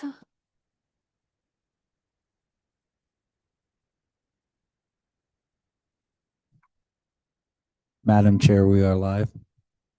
Perfect, thank you. All right, so it's a little bit after 1:05, and we are going to continue on. We are going to hear the Santa Fe Film Office and the Arts and Culture and the tourism budget. So it looks like we're doing tourism next, is that correct? Yes, yes, Madam Chair. Okay, so take it away. So, Madam Chair, members of the Finance Committee, I would like to ask Randy Randall, the Santa Fe Tourism Director, to present on behalf of his division. Randy's reputation precedes him. He brings over 11 years of service to the city of Santa Fe and in total, over 45 years of service in the hospitality industry. Actually, not many people know this. Well, I don't know if not many people know this, but he began his professional career as an ensign in the U.S. Navy. Thank you for your service. My dad went to the Naval Academy, so that's, we'll talk. I went through OCS. Well, in the past year, the tourism department maintained our #2 most desired city destination in the U.S. in both Condé Nast Traveler and Travel and Leisure Reader's Choice polls. In 2024, they secured more than $23 million in earned media and also successfully hosted 228 meetings and events at our community convention center, resulting in the use of the facility for 295 days of the year. So Randy, take it away. Thank you, Madam Chair, members of the committee. It's my pleasure to be here at yet another budget session. I have a couple of key members from the team here with me, Jordan Gunther, our Director of Marketing, David Carr, our Director of Sales, and Melanie Moore, Director of Operations. Interesting to note that Jordan is the rookie of the group with only 5 years experience. David's been with us 11 and Melanie 14 and about 8 in this role, I think. 16? 11? I said that. Yeah, anyway. We've got about 42 members in total on our tourism team, divided between Visit Santa Fe, which is the marketing sales organization that also runs all of our visitor centers, and the other half on our operations team for the community convention center, which operates the building next door. And let me just remind you that all funding for Tourism Santa Fe is from lodgers tax. There's no general fund funding used in our tourism effort. So if we can do the first slide, maybe the next slide. The primary objectives for us for this next year is continuing our advertising investment of $4 million through, it's actually $4.2 million of our budget is spent in the direct advertising of the city through Vladimir Jones. They're in their second year of a second 4-year term contract. So they've been with us now 6 years. The media objectives is to really focus primarily on our core markets, which are Colorado Springs, not in this order, Colorado Springs, Denver, Dallas, Austin, Houston, and Phoenix. And Texas, from a state standpoint, is our largest provider because of the several large municipalities in Texas. So we will do some general marketing to the state of Texas as opposed to specifically into these core markets. Then we also want to continue to grow into some opportunity markets of Los Angeles, San Francisco, and Chicago. San Francisco, probably the least of those three, if we had to put them in order, just because we've seen more success, particularly out of Los Angeles. We focus the efforts in our marketing to bring people to our website, santafe.org, and to any partner websites that we market with of the online travel agency companies. We leverage the zip codes in these particular markets. Most of our advertising, 80% of it, is digital online, interceptive type advertising, so that if somebody's searching for a vacation in the Southwest and they say, what's good to go to in the Southwest? We try to intercept that and put up a banner ad to suggest Santa Fe would be good to consider. Because so much of our advertising is digital, it's unlikely any of you will actually see our advertising. So I've been asked in the past, if you spend $4 million, why don't we get to see any of it? Our advertising effort is very targeted and very focused on the visitor who can come and stay in Santa Fe. It contrasts to the state advertising, which is very much out-of-home type awareness advertising. You see them in the airports. I just saw them in the San Francisco airport yesterday.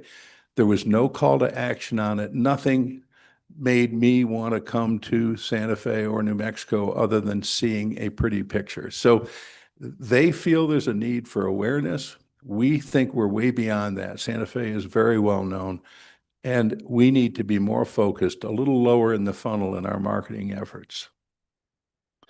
I'm not going to read all of these strategies specifically to you, but we are evolving our advertising as well as our website to include more AI.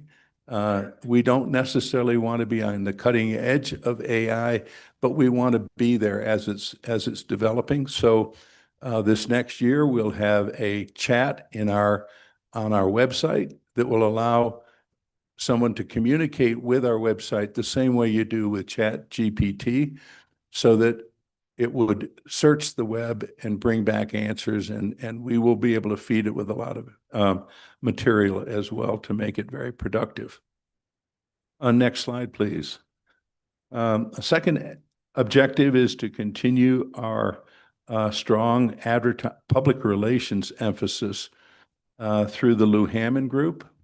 They're in the third year of a 4-year contract with us, and this is the third contract we've had with them. So we've had them as our primary partner in public relations for 11 years now.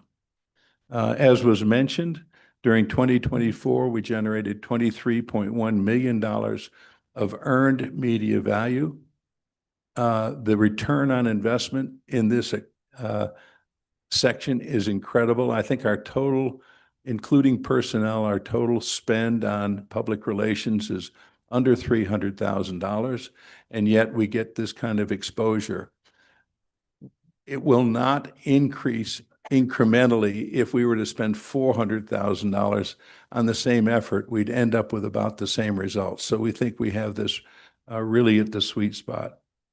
And and through this effort, we continue to encourage media press trips into Santa Fe, as well as having our public relations manager do desk side visits in some of our key core cities. Next slide, please. A third level of our marketing is to deal with the group sales effort. And so we want to continue to meet the meeting planner at strategic meeting planner events. So we'll be attending 17 meeting planner trade shows.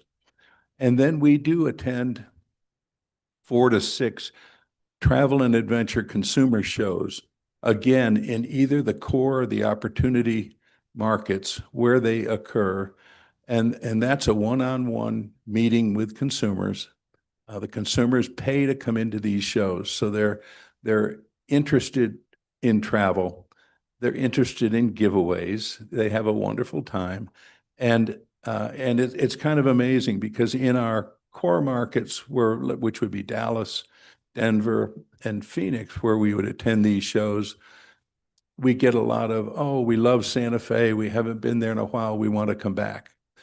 In the markets like Chicago or San Francisco or LA, we get the more of a response of, I've always wanted to come to Santa Fe, and then we can talk to them about planning a trip. So we do know that there's a lot of opportunity in those markets.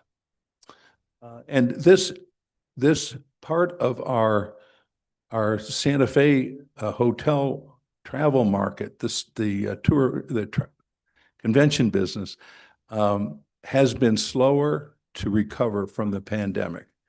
This year, we're seeing more of a full recovery. But while the individual travel came back almost immediately, this level of travel has been slow to return, both from the corporate desire to spend the money to bring the groups, the associations, and they haven't been as strong. And I think they got used to the virtual meetings. And it's taken them a while to realize that they need to come back to at least having hybrid meetings. Most of the meetings now offer a hybrid opportunity for people to attend from afar as well as attend in person. But we are seeing them come back, which is good. And that hybrid meeting actually opens up our opportunity to take larger meetings that used to require perhaps meeting space for 1,400 people. Now they can get away with 800 people. And so suddenly we've got a little bit of a larger market that we can talk to. Next slide, please. We want to continue to make improvements to the Community Convention Center. It's goodness, 18, it's probably 16, 18 years old now. And it doesn't look that way. And that's because we have really been aggressive in making the facility, keeping the facility current, keeping the facility kept up, and ensuring that we don't let it age as it does age. We don't want it to show any wear and tear. In this next budget, we'll be continuing some replacement door security. We've about got it done this year. A boiler replacement and lighting upgrades. And on the second level, we've got, you may be familiar, we've got an outdoor terrace that is about 50% usable. Our plan is to take the other 50% that had some big planters put in it when it was built, have all those planters removed and have a lot more covered space up there. So we'll be able to actually handle much larger groups, about 250 people up there in a covered space, so that if we got sunshine in the day or inclement weather, the use would be able to continue. And we think it'll be a lot more usable. We'll also put in a stairway going from the courtyard to the second floor, which currently doesn't exist. You have to find your way up there. We're going to make it easy for the people to transition from the courtyard up to the upper level. Next slide, please. And then the fifth primary objective is to continue to increased focus on lodgers tax collections. You heard during land use that we've got some new software coming in that is being sponsored by lodgers tax. My mission is going to make sure that that software gets used properly, since lodgers tax is paying for it. And I am convinced that with that software, we will collect more additional lodgers tax, particularly from short-term rentals, than the cost of that software. So it'll be a positive investment. I mentioned in here that we've got the audits are reinstated. We have a responsibility to audit people who collect and submit lodgers tax, and we've been a little bit remiss on those. So those are reinstated this year. And the problem with short-term rentals and lodgers tax collections, first, it's really the only major tax that we do collect as a city. And secondly, the collections are done in finance. The management of short-term rentals are done in land use. I get to spend the benefits along with arts and culture of those funds. So there's been no real ownership. So tourism has the time, and we're going to take ownership and try to improve those collection efforts.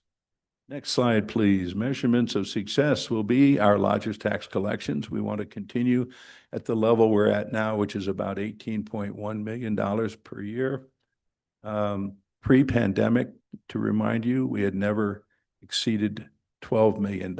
So they're up substantially. Most of that is through increased average rate. It's not through increased occupancy. So there's still room to grow that if we can hold that average rate or not suffer a lot of loss of average rate as the hotels try to increase occupancy.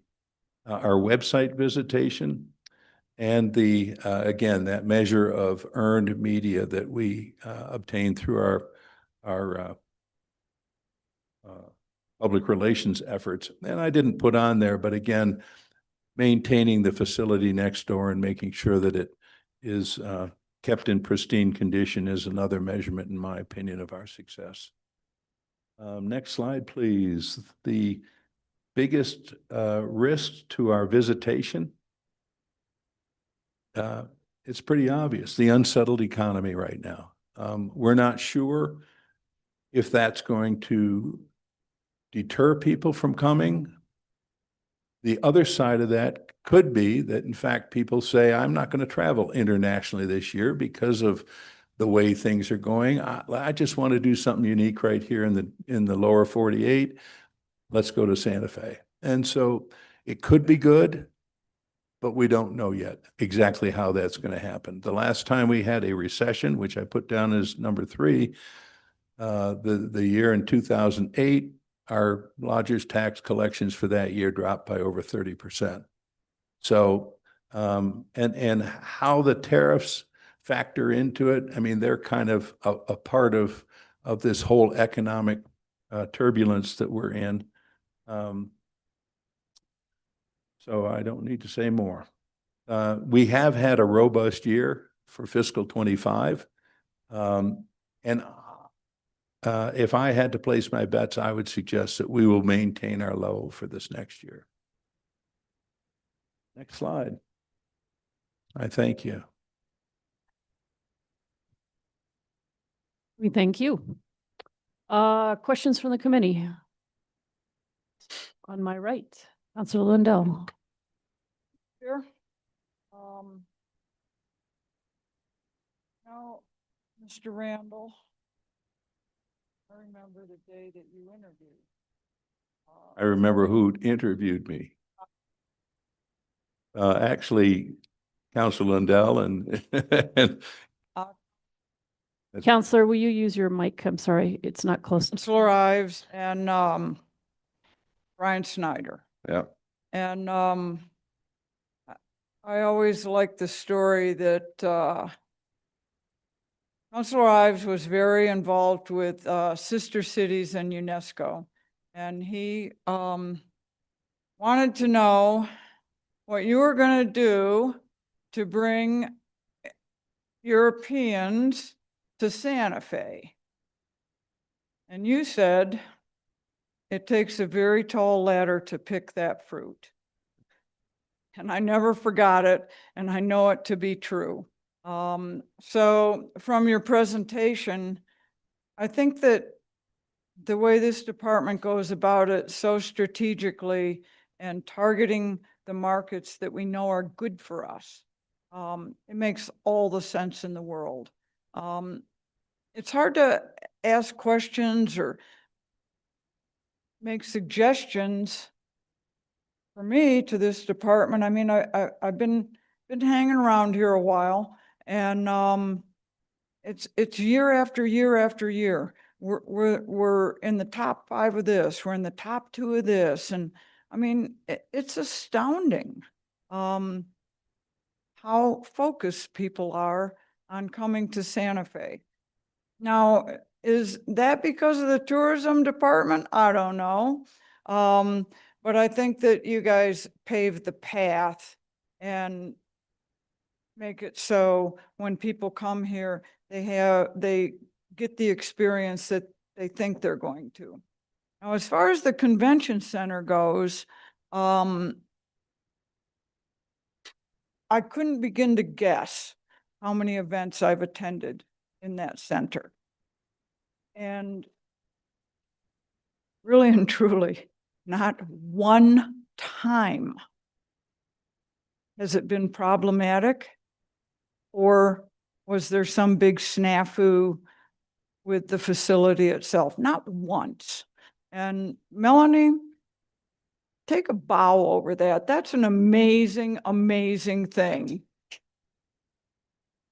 I mean, you walk in there and that place is lickety split clean. Staff is attentive. They're attentive to the guests that walk in the door. Done a terrific job. I had the opportunity to go to Denver to one of the shows with staff, and David Carr could sell me my own shoes. I mean, I own those. I don't need to buy those again. That guy's good. And, you know, even the presentation and the visuals, the marketing that we do, it's terrific. All I can say to this group is keep doing what you've been doing. I know that your job is to put heads in beds, and I think you're doing a terrific job. The economy is something we can't control, and I think you're right to be a little bit gun shy about how that's going to look in the future. But you know, you create the budget with lodger's tax, and it just keeps getting better and better, really. So my hat's off to the entire crew. I love walking into that convention center. It's really a very, very special space. Thank you. Thank you, Counselor. Counselor Faulkner. Couple of questions. First, Andy, you're amazing. You've done such a great job for the city. I've known you for a really long time. I also remember when you did your interview. I wasn't there, but I do remember when you came on to the city. Are the numbers higher in tourism because of inflation, or the numbers like actually higher? Madam Chair, Councilor, the revenues are definitely higher. I mean, it's our increase, again, it came mainly through an increase in average rate, which on the rebound from the pandemic, the first year, 2022, the average rate was up by 30%. So that's so far beyond inflation that it was a pent-up demand and a real concern that was actually led by the management of the Rosewood. They decided, they and the Four Seasons, and they didn't get together on rate planning. That's not legal, but they both decided that to recover from the pandemic, they just had to get a higher rate. And they launched a much higher rate, and it worked. Other hotels saw this, they came right along, and the demand was strong enough to allow that kind of rate increase. And then we've been able to hold it or increase it just a little bit since then. Counselor Cassidy. Thank you so much, Madam Chair. Thank you, Randy, for being here. You know, as Councilor Lindell and Councilor Faulkner have stated, you know, you guys really do incredible work. Thank you. We know tourism is the bread and butter of Santa Fe. It is always a really interesting question or conversation that I'll have with people of like, just focus on tourists so much. I'm like, it pays for your parks. I mean, it really does. So we need to keep that focus on there. And I think that has been a really important balance of the utilization of lodger's tax. I am very appreciative that actually the short-term rental, I didn't realize that lodger's tax was funding that. And I was actually going to ask about it today. So thank you. That's really wonderful. And I know that we've discussed things like different events and different festivals and lodger's tax coming in to help with those, even though they really are serving, you know, we're hoping to grow them to get people here, but they really do also provide a wonderful opportunity for locals. That said, I am curious about the balance with, we bring in these new events, and then there is a cost on the city with parks, with police, with fire, and how we assist those budgets. And I'm not sure if that's something that has already been explored of how tourism assists this balance, because I do want us to continue growing it. And yet after looking at those budgets, you know, we are seeing how much those events cost, which I think is always a really good reminder for us of what that looks like at the city. Can you speak to that at all of how either, you know, we're calculating the amount of money that we're getting from these? I know that we've done some pretty cool work with geofencing and being able to track that people come to the plaza and then they go to all these different places, or looking at, you know, excess lodger's tax when it comes in above budgeted revenues, of how that can potentially assist some of these other departments supporting the things that bring people here to Santa Fe. Madam Chair, Councilor, fortunately, when people come to Santa Fe, they spend money not only on lodging, but in a lot of other ways. Lodging represents about 20% of their spend. So gross receipts tax is collected on all of those other items, those other expenditures. That should be more than sufficient to cover any added costs from events. I am not a supporter of using lodger's tax to fund event costs that should be covered either by the city through its gross receipts tax collections. You can see how much those are up. Part of the reason that those are up is because of this increased tourism. So, yeah, I think the gross receipts is more than sufficient to cover any added costs that the events cause. And are we doing, I mean, I know that we've talked about this in the past of doing some of these economic impacts on, and I know that we've seen numbers. I know we've seen numbers from Zozobra of, Zozobra happened and we made this much money. Are we doing that on some of our newer events like Dia de los Muertos, or I'm curious what Pride does for us, because that's a big one that, you know, we get a lot of people in there. Right. Madam Chair, Councilor, we've done them this past year on, let's see what we do. Indian Market. We this past year when we reinstituted the economic impact statements, it was really to help measure the recovery of those events and make sure that they were healthy and successful. So Indian Market, Spanish Market, we did Spanish Markets. Had second year now with its new management. Important to measure that one. We did the Literary Festival, which was a new event. Right, yeah. We did IFAM, We paid for theirs. They do it anyway, but since I was doing them at no cost for other events, it didn't seem fair to let them pay for their own. And the fifth one we did was wine and chili. Great. This next year, we will try to do a few other ones. We need the cooperation of the event to do a successful economic impact. We haven't been successful, and it's helpful when the event sells tickets. We haven't been successful with doing a real economic impact on fiestas, for example. Pride, I think, would be very difficult to do a good one on, but we could try to do that. I personally don't think it does a lot to bring visitation into the city, but I think it's a great event for the city. And there are a lot of events that on their own don't necessarily drive traffic, but they enhance a visit once they're here.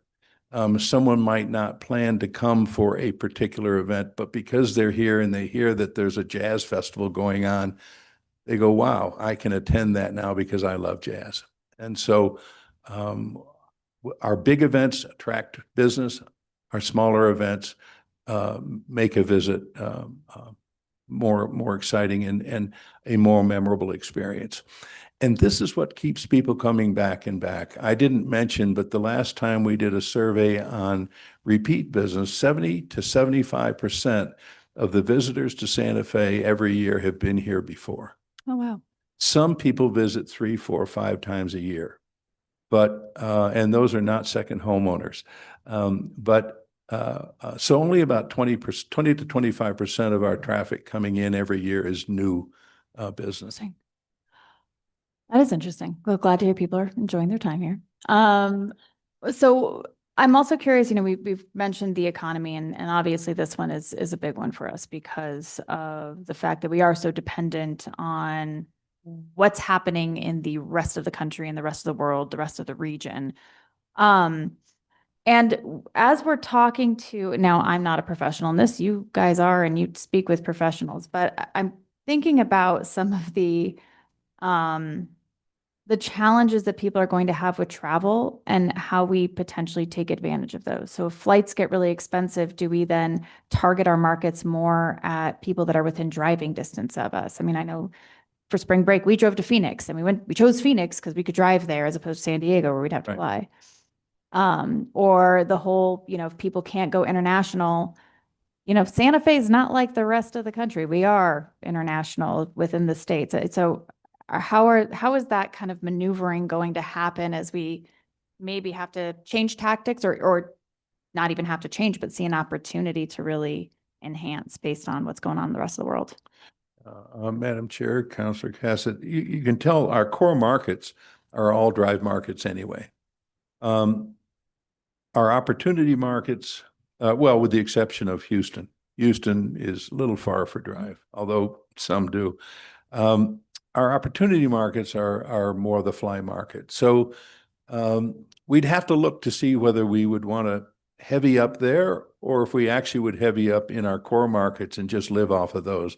80% of our visitation to Santa Fe comes from the core market, well, really from the states of Colorado, Texas, Arizona, Oklahoma. That's 80% of our visitation. So I think there's the opportunity that if people in those states choose not to travel further, that yes, we will be a substitute trip for them. Because the concern would be is if the economy shrinks to a point where the expendable income by a lot of the middle class gets diminished, then they will not have an alternate visit. They will just not travel. Right. That's the danger. That's the danger point. That's what happened in 2028 And or 2008. I was about to say, excuse me. are you sure? Because we haven't been there yet. Did you know something I don't? Wait a second. When's the next pandemic? No, just kidding. I'm a budget ahead. But I forgot what I was going to say with this. I'm sure my time is on. Oh, so the last question then. I think I had another line of questioning along this, but I just saw in here that there was one more flight that we're hoping to add to the Santa Fe airport. Where do we fly now and what's the target? Right now, the traffic goes, United goes to Denver and to Houston once a week, on and off. Now, it's not on a regular schedule, which makes it a little more difficult. But it's on Saturdays, and that still allows, because of the fact that it used to be when you booked a round trip ticket, it was less cost than if you booked the separate legs, and that's not really true anymore. So we're finding people will use that Houston flight to come or go, and then the opposite side of their trip, they'll take out of Albuquerque. So we're still okay with that. And then American flies to Dallas and Phoenix daily. I think there's 4 flights to Dallas and 1 to Phoenix. There's 3 flights to Denver. We're still very excited about the opportunity to, JSX is coming in. They're going to be our new carrier. They're going to fly into Dallas Love for their first trip. But we think, and we're in discussions with them about flying into the Southern California, which is the market that we really want to get into, both for the support of all the film activity that we have in Santa Fe, but also so that if you're going to the West Coast or that Southern California market, your only option from Santa Fe isn't with a stop in Phoenix. A lot of people want that direct flight. So we think JSX will be the airline that will add that flight first. And then the commercial airlines watch JSX very carefully. And JSX, we think, will prove the market to be a good opportunity. And then we expect one of the airlines might come in. The problem is for American to fly direct to, say, LAX, they have to fly over their hub of Phoenix, which they don't like to do. That's the holdback on that flight coming back. Makes sense. Well, thank you. Again, really, really do appreciate it. Appreciate all the work that you're doing. I do hope that we get a direct to California, because I go there a lot. So it'd be really nice to fly out of Santa Fe instead of having to drive for Albuquerque. So keep working on it. Thank you. Thank you. Counselor Garcia. Thank you, Madam Chair. Thank you, Director Randall, for the presentation. Back again, I like to, it's really hard to put a finger down on how much income generating your department is creating for the city. Back to the land use department, how do we identify that? I know it comes back to us through lodger's tax, through GRT, but there are ways to kind of gather that data. I mean, I'm sure you follow that quite often when you have a Spanish market, Indian market, whatever income generating festival or thing that's going on. How you're tracking that, obviously, and I'm sure that data is presented at somewhere. I don't know if you can elaborate on that. Madam Chair, Councilor Garcia, I think the GRT is the best measure of the impact of visitation in Santa Fe. And the last time I saw a calculation, it was between 30 and 35% of the city's economy is supported through tourism. That may even cut it a little bit short. Events are one reason people come here, because of the authenticity of what Santa Fe is the primary reason that people come here. But if you think about all the expenditure that the residents make during events, for example, those events wouldn't happen if it wasn't for visitation. But they're available to the residents, and anywhere between 20 and 40% of the attendance at any of these events is by residents. So that part of the event and tourism type activities is also supported financially by residents. So that would even move it up beyond the 30 to 35% into the probably up above 40 to 50%, we could suggest, of Santa Fe's economy. And clearly, because of all of the excitement that goes on in Santa Fe, is one of the main reasons that most residents like living here.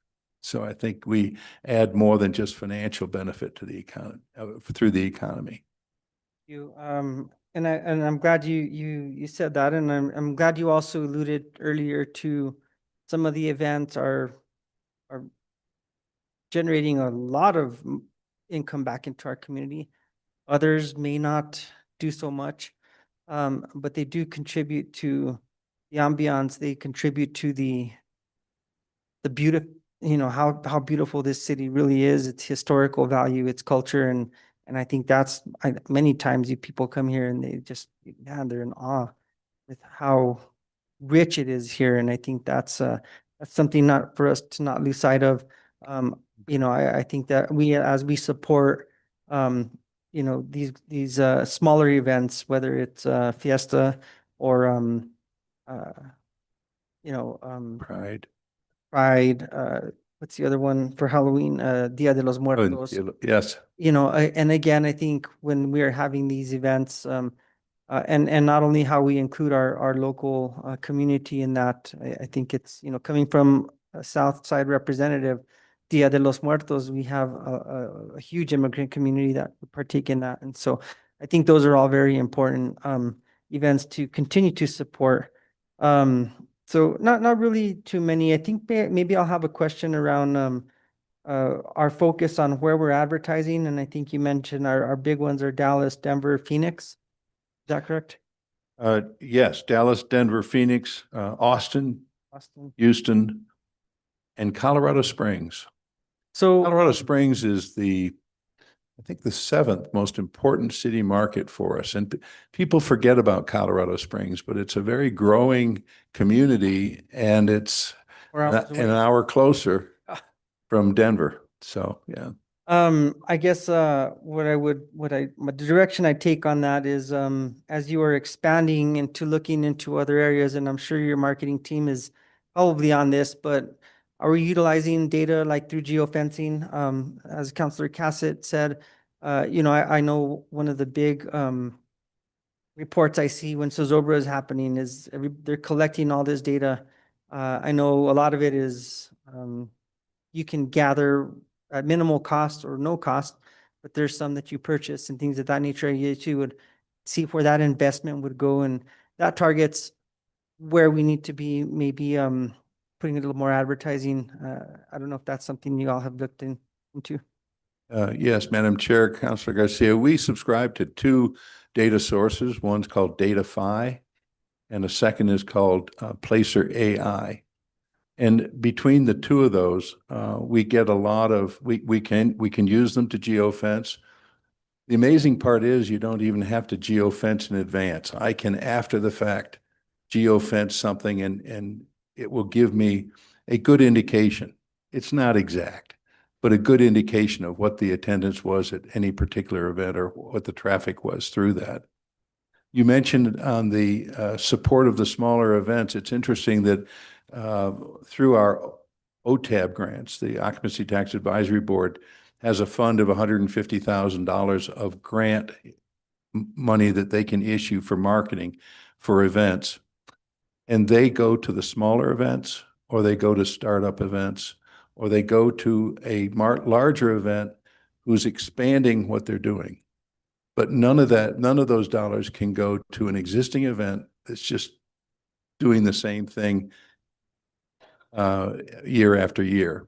There's also a limit of 3 years worth of funding that we'll do for any event, so that we make sure that those dollars get spread around. And our biggest desire is to use them for new startup type events like Dia de los Muertos. I think funding was provided to $30,000 to them last year. And the Literary Festival this year will be in its 3rd year of funding, so that the whole idea is to help a new event get through that unstable period of the first couple of years. And then by the 4th year, we feel they should either be standalone or they should find funding elsewhere. But we need to move our funding then to another new event. Thank you, Director Randall. Okay, good information for me. I thank you for the report, for being here, and No further questions. Thank you, Counselor. I just have a couple questions. So on page 40, secured more than 23 million in earned media coverage for calendar year 2024, the first year in total over the 20 million mark since 2018. I'm not a tourism professional, and I know a little bit about what it means to be to earn media coverage. Can you talk a little bit about what exactly that is and how you measure it? Thank you, Madam Chair. Earned media is really the value of third-party commentary, editorial or articles that is said about a destination. And we have a director or a public relations manager on Jordan's team, and she works directly with our agency to talk to various publications about writing stories about Santa Fe. There are collection services that actually document when those stories come out, and they put the value on it. So it's a little artificial because if it's a full page story about Santa Fe, then a full page value of the rack rate of advertising in whatever publication or digital source that is calculated as the earned media value of that page. Very rarely do we anymore pay full price for those. So it probably is inflated by 20% if we were to buy it, but it still would be a $20 million expenditure for that kind of exposure. Now, there are many times we get exposure that's credited to that if we had to use our own dollars, we might not necessarily buy because the return on that exposure isn't great enough to invest our dollars. But because we're investing time and in it, it all works to our benefit.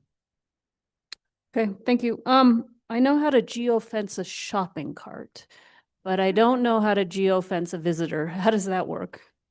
Madam Chair, you actually, if you will, draw a line around like Fort Marcy Park or the rail yard. And we have, and that fence that you put around it, it then tracks everything that crosses through that space or into that space.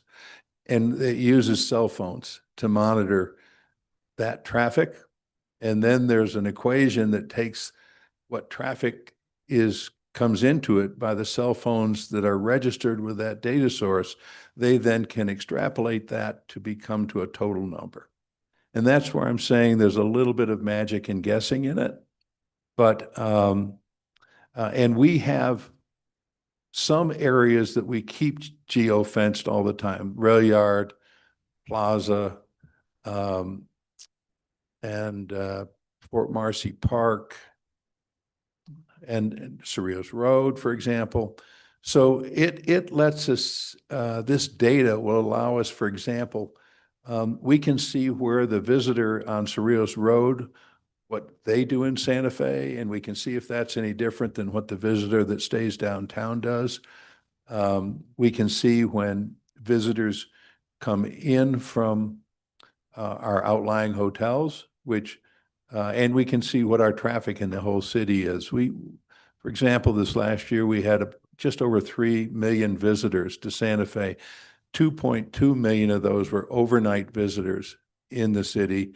The other 800,000 to 1 million were day trippers, but those day trippers could also be people staying in Buffalo Thunder or staying at Four Seasons or the hotels that are outside of the geo fence that's put on the actual boundary of the city. So, and we can compare a lot of statistics we get county data and we get city data, and we can compare those two. Okay, interesting. Airlines apparently are cutting back because people aren't traveling. Is that concerning you? Madam Chair, I'm worried. I know we're trying to add flights, but I have a feeling we're going to be first on the chopping block if this continues. Madam Chair, the loads coming into Santa Fe have all been in above 90%. So with those loads, I'm hopeful that, and the equipment that they use for flights to Santa Fe aren't necessarily the equipment that they need either. So I think those two factors will work in our favor. I hope we'll be able to keep our flights. Okay, those are interesting metrics to be looking at. I was just looking at our small size and, okay. I think the literary festival has come up several times. I think that's just an amazing new event in Santa Fe. Any sense of its economic impact specifically? Madam Chair, it will actually be measured this year, so we don't have that data, but as soon as we do get that, I'd be very happy to share it with you. Yeah, I think, and that's coming up. I think it's largely sold out, but really a very innovative, new, exciting event. So. And it appears that after the results of last year, its second year, and looking at this year, it is financially successful. It will be able to continue. It's being able to expand. They've been able to hire a director, which is part of the success of organizations, is to build a good sustainable team to operate it on an annual basis. And so it's I hope is going to be here to stay. Yeah, I just have to, when I was, a long time ago, I was president of Literacy Volunteers of Santa Fe, a nonprofit here in Santa Fe. And we tried a fundraising plan to do an evening with an author, one author. You don't know how hard we worked to do that, and it wasn't largely successful. And so I am just blown away by the capacity of the people involved to bring many authors and to have Santa Fe turn out the way it does. So just really kudos to them. That's an exciting event. I think that's all I have. Other questions from the committee? Okay, do we have a motion? Move to approve. I'm sorry. We can move to approve, but we're going to take the mayor. Is there a second? All right, and over to you, Mayor. Thank you. I was struck when Councilor Garcia was asking a few questions about something that's troubled me for a while. And it is, and maybe it's inevitable, Randy, but I'd be interested in your thoughts about a different kind of marketing. It's always troubled me that there's an implicit and explicit emotional division in the city.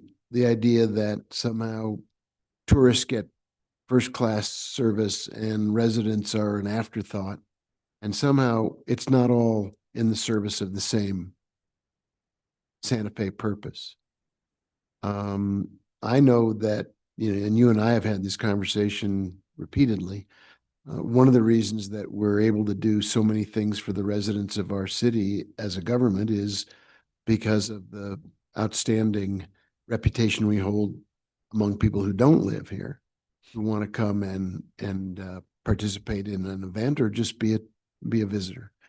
And yet somehow the division persists almost in like cities where there's a major university and you hear about the town and gown division. We've got our own sort of internal friction over who gets first dibs on city services. I wonder if we're thinking about marketing and messaging, which your team is extraordinarily good at. Is there any marketing or messaging to be done to try to talk to our own team, local residents, about how we're all in this together? And the tourists who come here, they do get exceptionally great responses and receptions from all of our residents. I've always been blown away by talking to visitors to Santa Fe who say, "Oh, I walked into a shop and I spent an hour. I didn't buy anything, but I got a free education on Indian jewelry or whatever." I mean, the warmth and the responsiveness, or people walking down the street staring at a map they can't decipher and our team, just our team being our residents, invariably say, can I help you? You look like you might be lost. And there's a warmth and a generosity of spirit in the day-to-day existence. And yet there persists in the abstract, almost a them versus us division. And I wonder, maybe that's just inevitable. It's, I know there are cities where there's actually a formal celebration that's staged every year when the last tourist leaves town and we get our city back. And some people think fiestas used to be that. Yeah. But is there any messaging or even marketing to ourselves that would be worth doing to point out that it's not them versus us, it's us benefiting enormously from the warmth, the hospitality, what Councilor Garcia was talking about, the history, the culture, the uniqueness, all the things that you pitch to the outside world is true for all of us here. Sure. And yet we somehow feel, to borrow from Abraham Lincoln, a house divided against itself. Thank you, Mayor. You know, we've never really felt the need to do that. I sometimes worry that if we tell people that this really isn't a problem, it may be a problem they hadn't thought of, and we're talking about a problem that maybe we shouldn't. Albuquerque One, if you think about it, is really based on the fact that Albuquerque had a lot of internal problems and didn't look very good from inside or outside. And they tried to do the Albuquerque One to pull themselves together. And I think it's been a pretty successful campaign. Whether we need that kind of, clearly we don't want to rebrand, but I think it's something that we could look at doing. We've never spent dollars internally. In fact, we, with OTAB, tell people they can't, and that they have to figure out other ways to attract the local once they're here, or the visitor once they're here. And by the way, most of our events don't market to people in their hometown. They really market to people either through our website or to people once they're here to come to their show. I mean, the Lenzik tells me that a lot of their shows fill up at the last minute as people discovering what they can do. But I think it's something we could certainly look at, and we probably could find room in our budget to do that. Yeah, I'm not sure it's a spending thing. It may simply be, I know you do a lot of outreach through the hospitality industry, through members of associations. I just think it's something to add to our talking points. But I think it could be radio. I think we could, if we had the right message, being again careful that we're not trying to highlight a problem that somebody may not be aware of, that we don't want to magnify anything. And so we don't want to keep telling ourselves that we're divided, because then people decide they need to get on one side or the other, as opposed to, if we're not divided, there's no side to get on. And that's the way I prefer to look at it. But it is true. And I think we just want to make sure that all of our residents realize that they're so welcome to come at all of these events. Literary Festival does a wonderful job. They give locals a better price than people out of town. And I have convinced them, I think, that locals should be Santa Fe County and city, not Albuquerque anymore and the rest of the state. But they can pay a little bit higher. And so to the extent we can encourage events to offer locals a better pricing and a better access to tickets or better access to whatever, I think we can do it that way as well. But we could look to see if there's a little campaign that we could do through Que Suave and Button. Yeah, it's something that when we have petitions from the floor comes up from time to time.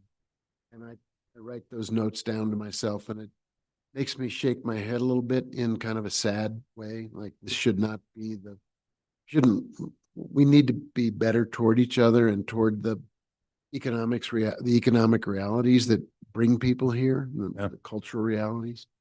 As I said, in town and gown cities, they almost just accept that it's a fact of life. But we're smaller and more integrated than that. And I think we all need to talk to all of our own folks about This is good for Santa Fe. And particularly when it goes away, you notice it. Yes, and Mayor, you know, there's no way, and we need to remind ourselves that there's no way we'd have the selection from 400 or more restaurants in Santa Fe with a population of 92,000 people. It just wouldn't exist. And those are easy numbers to bring forward and talk about. Yeah. Not the highest priority, but I was just triggered by something that Councilor Garcia mentioned, and I think it's worth looking at not just the great success that you've enjoyed and created, but also how do we make sure everybody else appreciates it.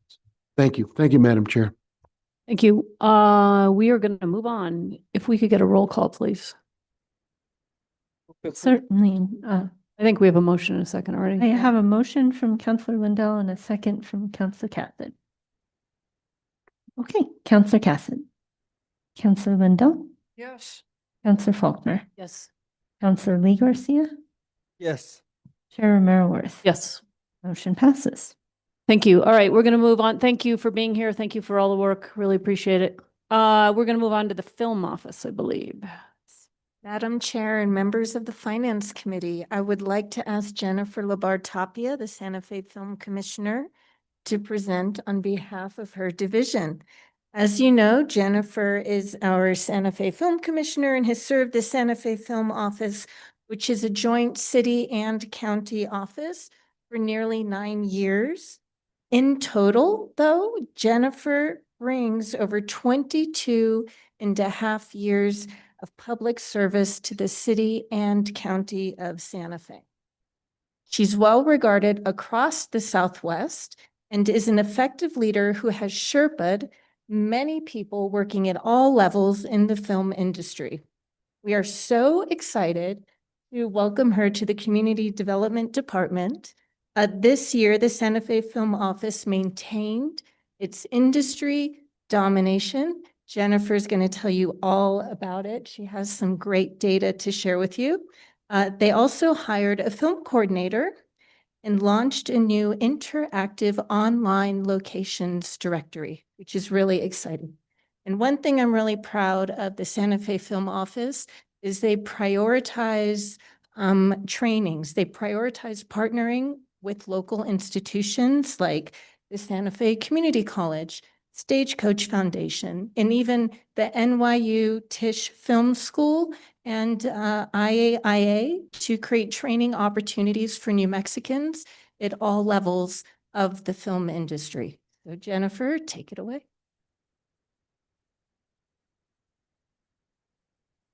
Am I on now? Okay, can you hear me now? All right. So thank you all for having me today. So as Director had pointed out, the Santa Fe Film Office is a joint city-county office. It's one of the nice things that the city and the county can work on collaboratively. It was established in 2016 through an MOA that is still active today. Basically, what that means is the Santa Fe Film Office is responsible for recruiting film and television into our region. We're responsible for community outreach. We're responsible for training. And both the city and the county through this MOA equally contribute to the budget of this office. And when you look at the handful of line items there for my budget, which is just a few, basically what you're looking at is the full budget, but know that the county is putting in half of that. Next slide.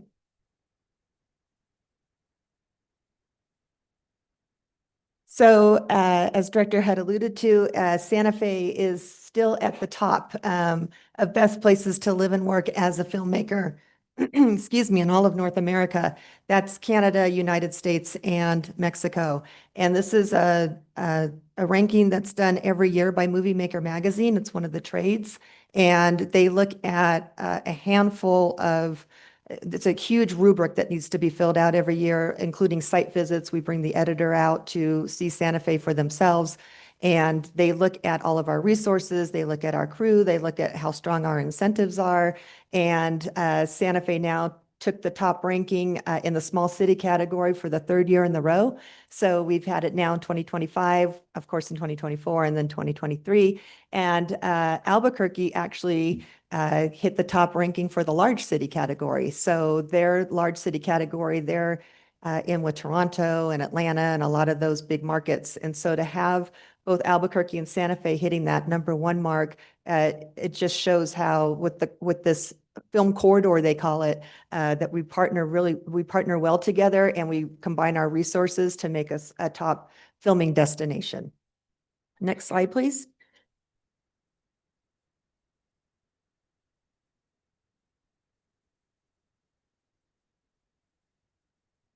So with what a film office does, just to give you some clarity why there's a film office and how it's different from the state film office. There's the state film office that oversees all of our incentives. The state of New Mexico was one of the first states to have a comprehensive incentive program.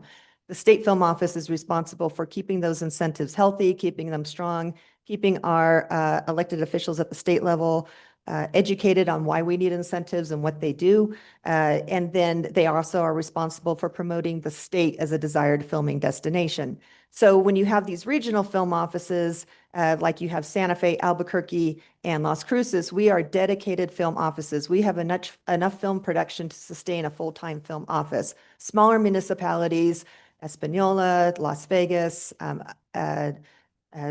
Alamogordo, those areas, typically, those film liaisons is what they are called, is basically somebody who sits in the economic development department, or maybe somebody that sits in their tourism department, and they are the designated film liaison for that area. But we are considered part of the big three: Santa Fe, Albuquerque, and Las Cruces. So not only do we promote our individual regions as a desired filming location, but we work really closely with our local vendors, businesses that want to be involved in the film industry, those that are dedicated to working in the film industry. We keep those relationships strong. We also help foster bringing in any new vendors that might want to come into our region. We also work really closely with our crew.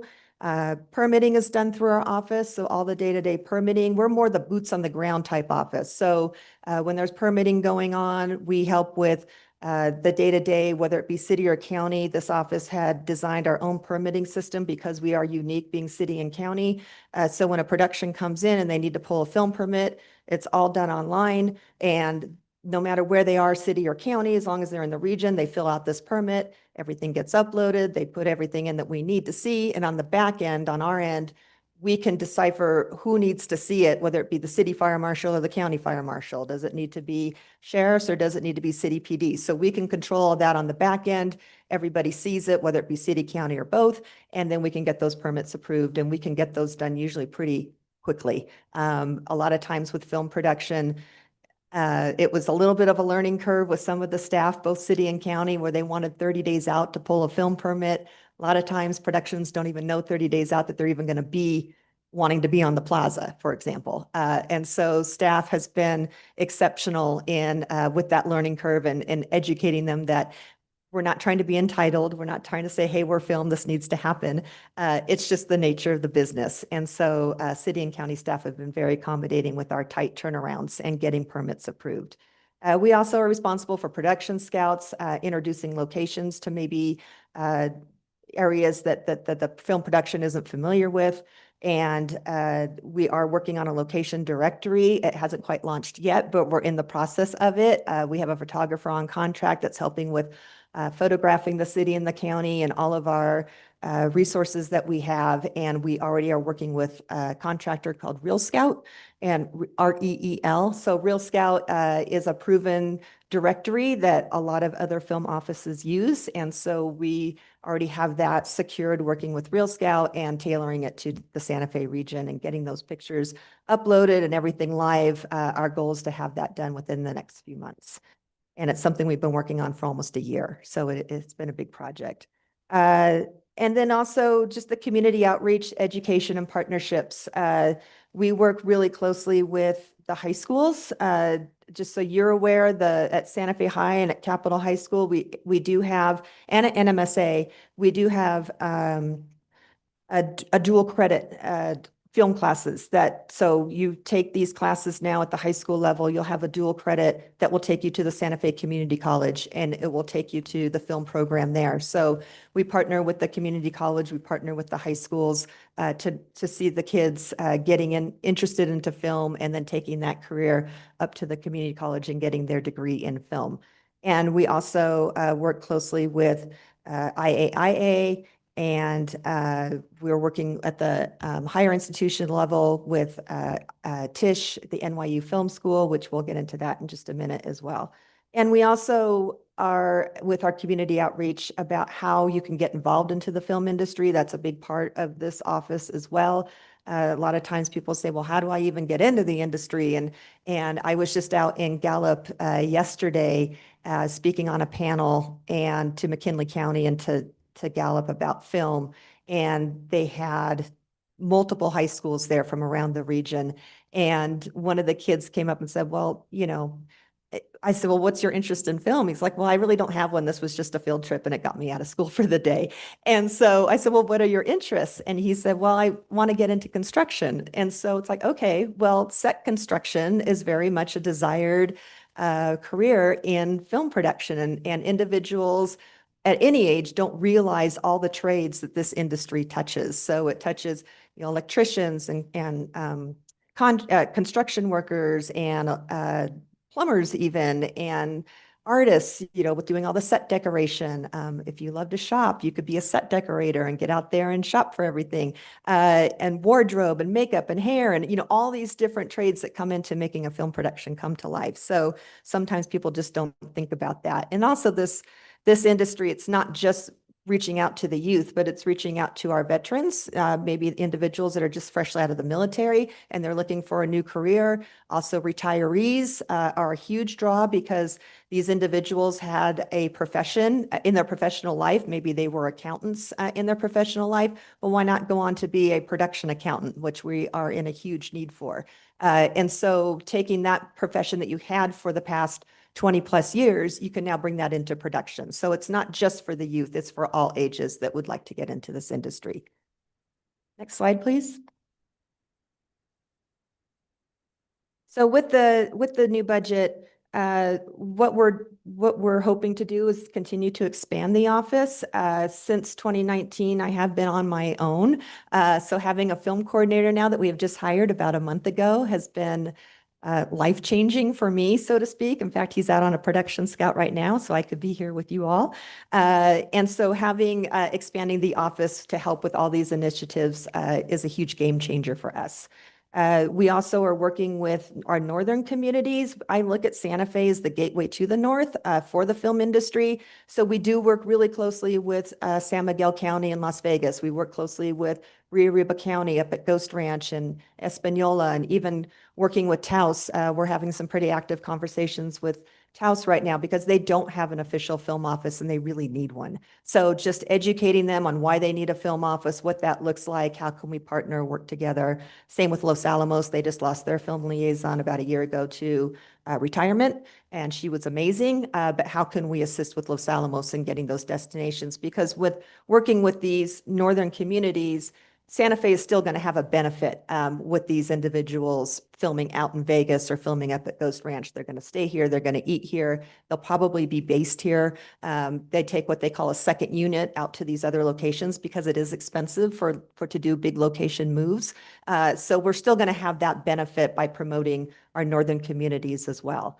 And we also work with the 8 northern pueblos. And so that's one of the goals of this office as well, is how can we have even a stronger relationship with the 8 northern pueblos? Because as you know, those governments change either once a year or every other year. And with those changes depends on if they want to have filming in their jurisdiction or if they don't want to have filming in those jurisdictions. It's important to know the relationships that they have with filming and how they feel about it. And so it's that with expanding the office, maybe we bring a part-time liaison that is native and can have those relationships with the native pueblos and talk about filming and educating those governments as well. So one of the things we're looking at, the locations directory, we talked about community outreach. One of the programs I'd like to launch this year is a film-friendly business program. And what that means is basically for any of the businesses that are currently here, our florists, our dry cleaners, our hardware stores, our thrift stores, all these vendors or businesses that are here that can benefit from a film production being here, how can we make you a film-friendly business? And so what that would mean is those business owners we would put on a half day or a full day workshop, maybe on a Saturday, bring in some individuals from the film industry and explain how this industry works. Like I talked about kind of how things are on a quick turnaround and how you need to be on call 24/7 and all these things that are special to the film industry, and having and educating our businesses and even our residents that maybe want to get into the industry. And then they would be deemed a film-friendly industry. They'd have a cool decal maybe on their window or their door saying that they're a Santa Fe film-friendly business, but just educating our existing businesses and our residents of how they can really get involved more with the film industry. So that will take an initiative that I'd like to work with economic development with, and then also with my office and both city and county. That would be a city-county initiative. We do need to increase our marketing and brand exposure. That's one of our goals as well. We do a pretty good job advertising in the trades, but that's like Variety and Hollywood Reporter and Deadline.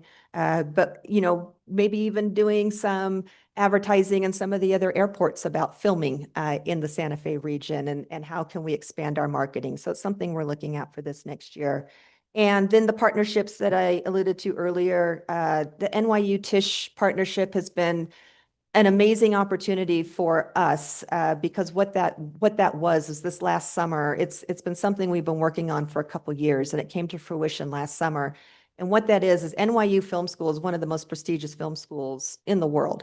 And when their board said, we need to get out of New York, we need to expand our brand and we need to expand what we can provide. And let's look at the Southwest, and Santa Fe was on the short list. And so we were working with the dean of Tisch and also the dean of the director's graduate program and had them out here a few times, did some field trips, introduced them to IAIA and the community college. And we created an amazing opportunity free for Indigenous students to go through this director's program. So it was a whole semester class that you would have taken at Tisch for a director's program, and it was done in 3 weeks. And it was done by a very generous donor through the Tisch program. It was about $90,000 for them to do this because it brought out their top professors. They needed to stay here. It was free to the fellows that were selected. And the only criteria is that they were Indigenous. And we had 10 from New Mexico, 1 from Oklahoma, and 1 from Arizona. And it was such a success this last summer that the same donor agreed to do it again this next summer. And if things continue the way we hope it will, there's even discussions of maybe there might even be a brick and mortar NYU Tisch campus over at the community college or over at IAIA. So there's great possibilities that can come from this, but just having them here and having those relationships has been amazing for us as a film community, and then also for those that get to go through this program. And of course, the community college and IAIA are always huge supporters of our office and vice versa to them. The International Film Festival, which just continues to grow every year. I think they're in their 16th year this year. It's one of our homegrown film festivals that we love to support. And one of the things we will be doing that's going to be our inaugural year through this office is they've expanded the days of the film festival. So what we could do is called a FAM tour. So we're going to have a FAM tour for the filmmakers, and we're going to have a FAM tour for the fans. So they're going to be two different FAM tours. And so our office is going to sponsor it and do this tour. And what we will be doing is we will be taking the filmmakers that are here that aren't familiar with our resources, take them out to some of our Western sets, take them to some of our stages, introduce them to all of the resources that we have here. So hopefully they'll bring their next project to Santa Fe. And then we want to do something for the fans, which would be, maybe they're not filmmakers, but it will give them an opportunity to get out to some sound stages and to go out to Western sets, because all of those are private property. You can't just go onto these properties. So it'll be something fun for our locals and for anyone else that's visiting that's just a film fan. And then the Stagecoach Foundation, that's George R.R. Martin's foundation that's here in Santa Fe. We work closely on training programs and screenwriter workshops and how to get into the industry with background talent and actors and those kinds of things. And then the Sundance Labs, who are actually, they're here right now. The Sundance Labs does have an Indigenous lab that they do every year. This is their 11th year here in Santa Fe. So we have them here now as well.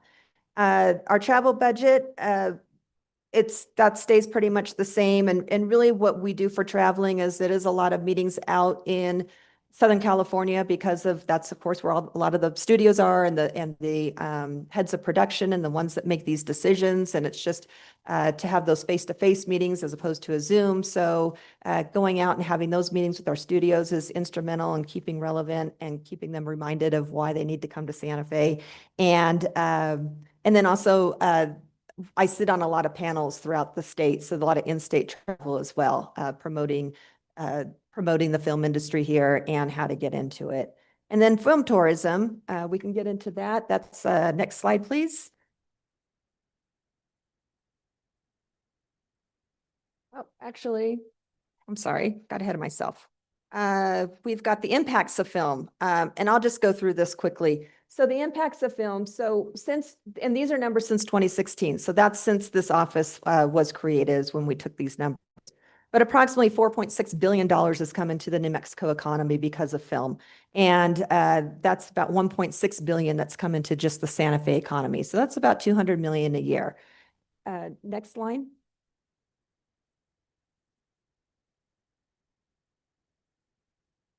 Yeah, you could do the whole thing. That would be great. Thank you. So the industry supports thousands of jobs statewide, directly and indirectly, which we touched on a little bit with our hardware stores, thrift stores. You know, for example, Dark Winds is going on right now, season 4 up at Camel Rock Studios. It's a period series. It's early 1970s. So you need those olive green or those avocado green appliances. We're better to get them than from some of our thrift stores. You need the gold and orange striped pants. You know, they might be in one of our thrift stores as well. So it's all the different vendors that support this industry, and they're all here in Santa Fe. And then the film and television production, it's a major driver of hospitality industries, accounting for thousands of hotel rooms, all the restaurants that benefit from film being here. So I work really closely with Randy's shop, with tourism. We do have a handful of cooking shows that come through here, travel shows that come through. And so we'll work really closely with tourism, make sure that they get the best bang for their buck, so to speak, in terms of who to introduce them to do some of these travel shows that come through. And then also it's a major lesser of commercial properties. And so this is important for mill space. It's important for production offices. It's important for special effects to house the special effects. A lot of times productions, they're just in and out. They might be here for a few weeks. They might be here for a few months. So they're just looking for some of our commercial properties that are available to rent. And they come in, set up shop. And again, that's a whole other avenue too. They're doing furniture rental. They're needing to get all their paper supplies and, you know, for printers and those kinds of things. So all that benefits by even just setting up a production office. And then we have the construction materials, and we joke a little bit about yoga instructors and dog sitters. Those are individuals too. I have people that come up to me and say, oh, my friend, she's a yoga instructor and she's been doing 5:30 yoga in a Star Wagon with one of the talent, for the past 4 months. And that's somebody who's having private yoga with maybe talent that has to have their morning yoga. I can't relate to that, but there are many that do enjoy their morning yoga. And so having those private instructors, a lot of talent and crew like to bring their pups on set. And so they need a dog sitter. So it's the point of this is just the possibilities are endless of how you could be involved in this industry. And then also just the media exposure that it does promote by having the brand recognition by productions being here in Santa Fe. And now I can get into film tourism. So film tourism is something we've struggled with a little bit over the years because film tourism with Santa Fe is a lot of our locations are done on a controlled set. They're done on a stage. They're done on a Western set. And I still get calls from Longmire, if you're all familiar with the show Longmire, and I still get calls, where was the sheriff's office? It's like, well, the exterior is sitting on the plaza out in Las Vegas, but the interior was on a stage over at Garson Studios, which is no longer there and couldn't go see it anyway. So when we look at the film tourism for Santa Fe, it's a little bit of a struggle because we just don't have those principal locations that you can identify that, like the Breaking Bad, we can identify the car wash and you can identify the Crosswords Motel and you can identify those and you can go see them and take your picture in front of them.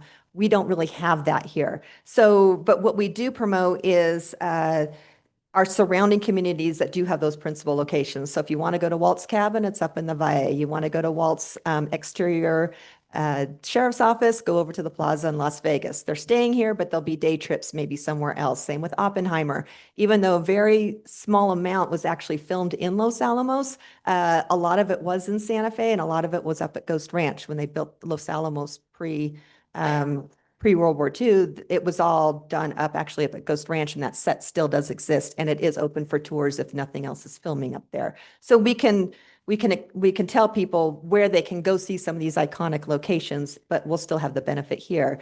I bring up Holiday in Santa Fe as well, and I know we don't do ham tosses on the plaza. I know that. I knew that was going to be an issue with some of our local residents when I went out on set that day and saw the foiled ham sitting on the plaza. But it's one of those things, it's a Lifetime Christmas movie. Everyone has to just remember it's a Lifetime Christmas movie. It was a cute movie. But whenever Lifetime shows this at Christmas time and in July, because they always do their Christmas in the summertime also, if you follow the Lifetime social media and they see Holiday in Santa Fe, it was photographed beautifully. They had beautiful drone shots at the golden hour flying over the cathedral and the plaza. And so many people was, oh my gosh, Santa Fe is beautiful. I need to get out there. We had a huge influx from what I could read just from social media about how many people we've got that brand exposure of Santa Fe because of Holiday in Santa Fe. And one of the things we did do for the community is when we did get permission from Lifetime to show this to the community before it actually aired, and we arranged it with the Violet Crown. It was free for the public to go over. Actually, it was $1. I'm sorry, we had to charge $1, but it was $1 for the public to go. We ran it all day long, and I just want to show you a quick little blip from Mario Lopez. So if you can play that video. This was played before each of the showings of the Holiday in Santa Fe.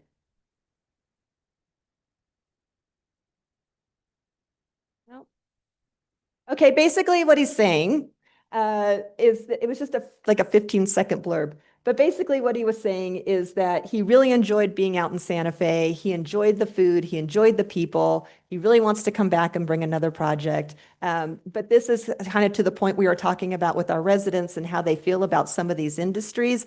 One of the comments I get a lot is everybody so nice here? And that's not just the vendors that we're working with. It's when we're going out to restaurants, when I'm showing them around and people don't even know who we are. So they're not on, so to speak.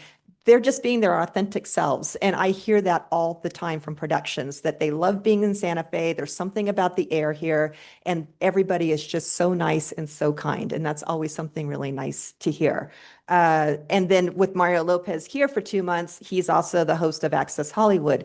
And so that was also brand exposure that we got because he'd always open it up saying, I'm on set in Santa Fe, New Mexico. And he loves his social media. So for his millions of followers, he's constantly doing a live, Instagram post or something from Santa Fe. So that's all exposure that we get from having productions here and wanting to brag about being here. Just a few weeks ago on Jimmy Kimmel, the main actress of Ransom Canyon, which is right now on Netflix and has been hitting the number 1 and 2 spot back and forth. But she was talking about, Jimmy Kimmel said, oh, I understand you were in Albuquerque for Ransom Canyon. She goes, yeah, we were doing a lot in Albuquerque, but I was living in Santa Fe, and that's kind of a lot what happens too with talent. And they want to be in Santa Fe. They might be based in Albuquerque, not to diss on Albuquerque, but they like being in Santa Fe. And they did do a lot of filming up in Santa Fe as well. But that's just, again, where you just get the nice comments from those that have worked in our region. And when they go about saying it,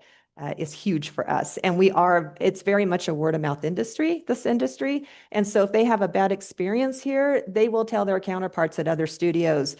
They could be at a dinner party and say, hey, I know you got another project, don't go to Santa Fe. They were terrible if they had a bad experience. But that's luckily, knock on something, we haven't had that, or that feedback hasn't come back to me. We do get a lot of repeat customers that it's a producer that was here with an HBO series. They had a great experience, and now they're working on maybe an Amazon, and they've come back because they had such a great experience, and that's what we'd love to hear.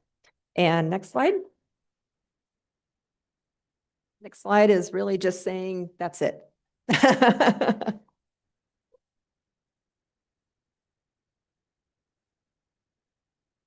Oh, okay. The presentation was sent to you, so if you do want to see the Mario Lopez shout out, you can watch that. Okay, thank you.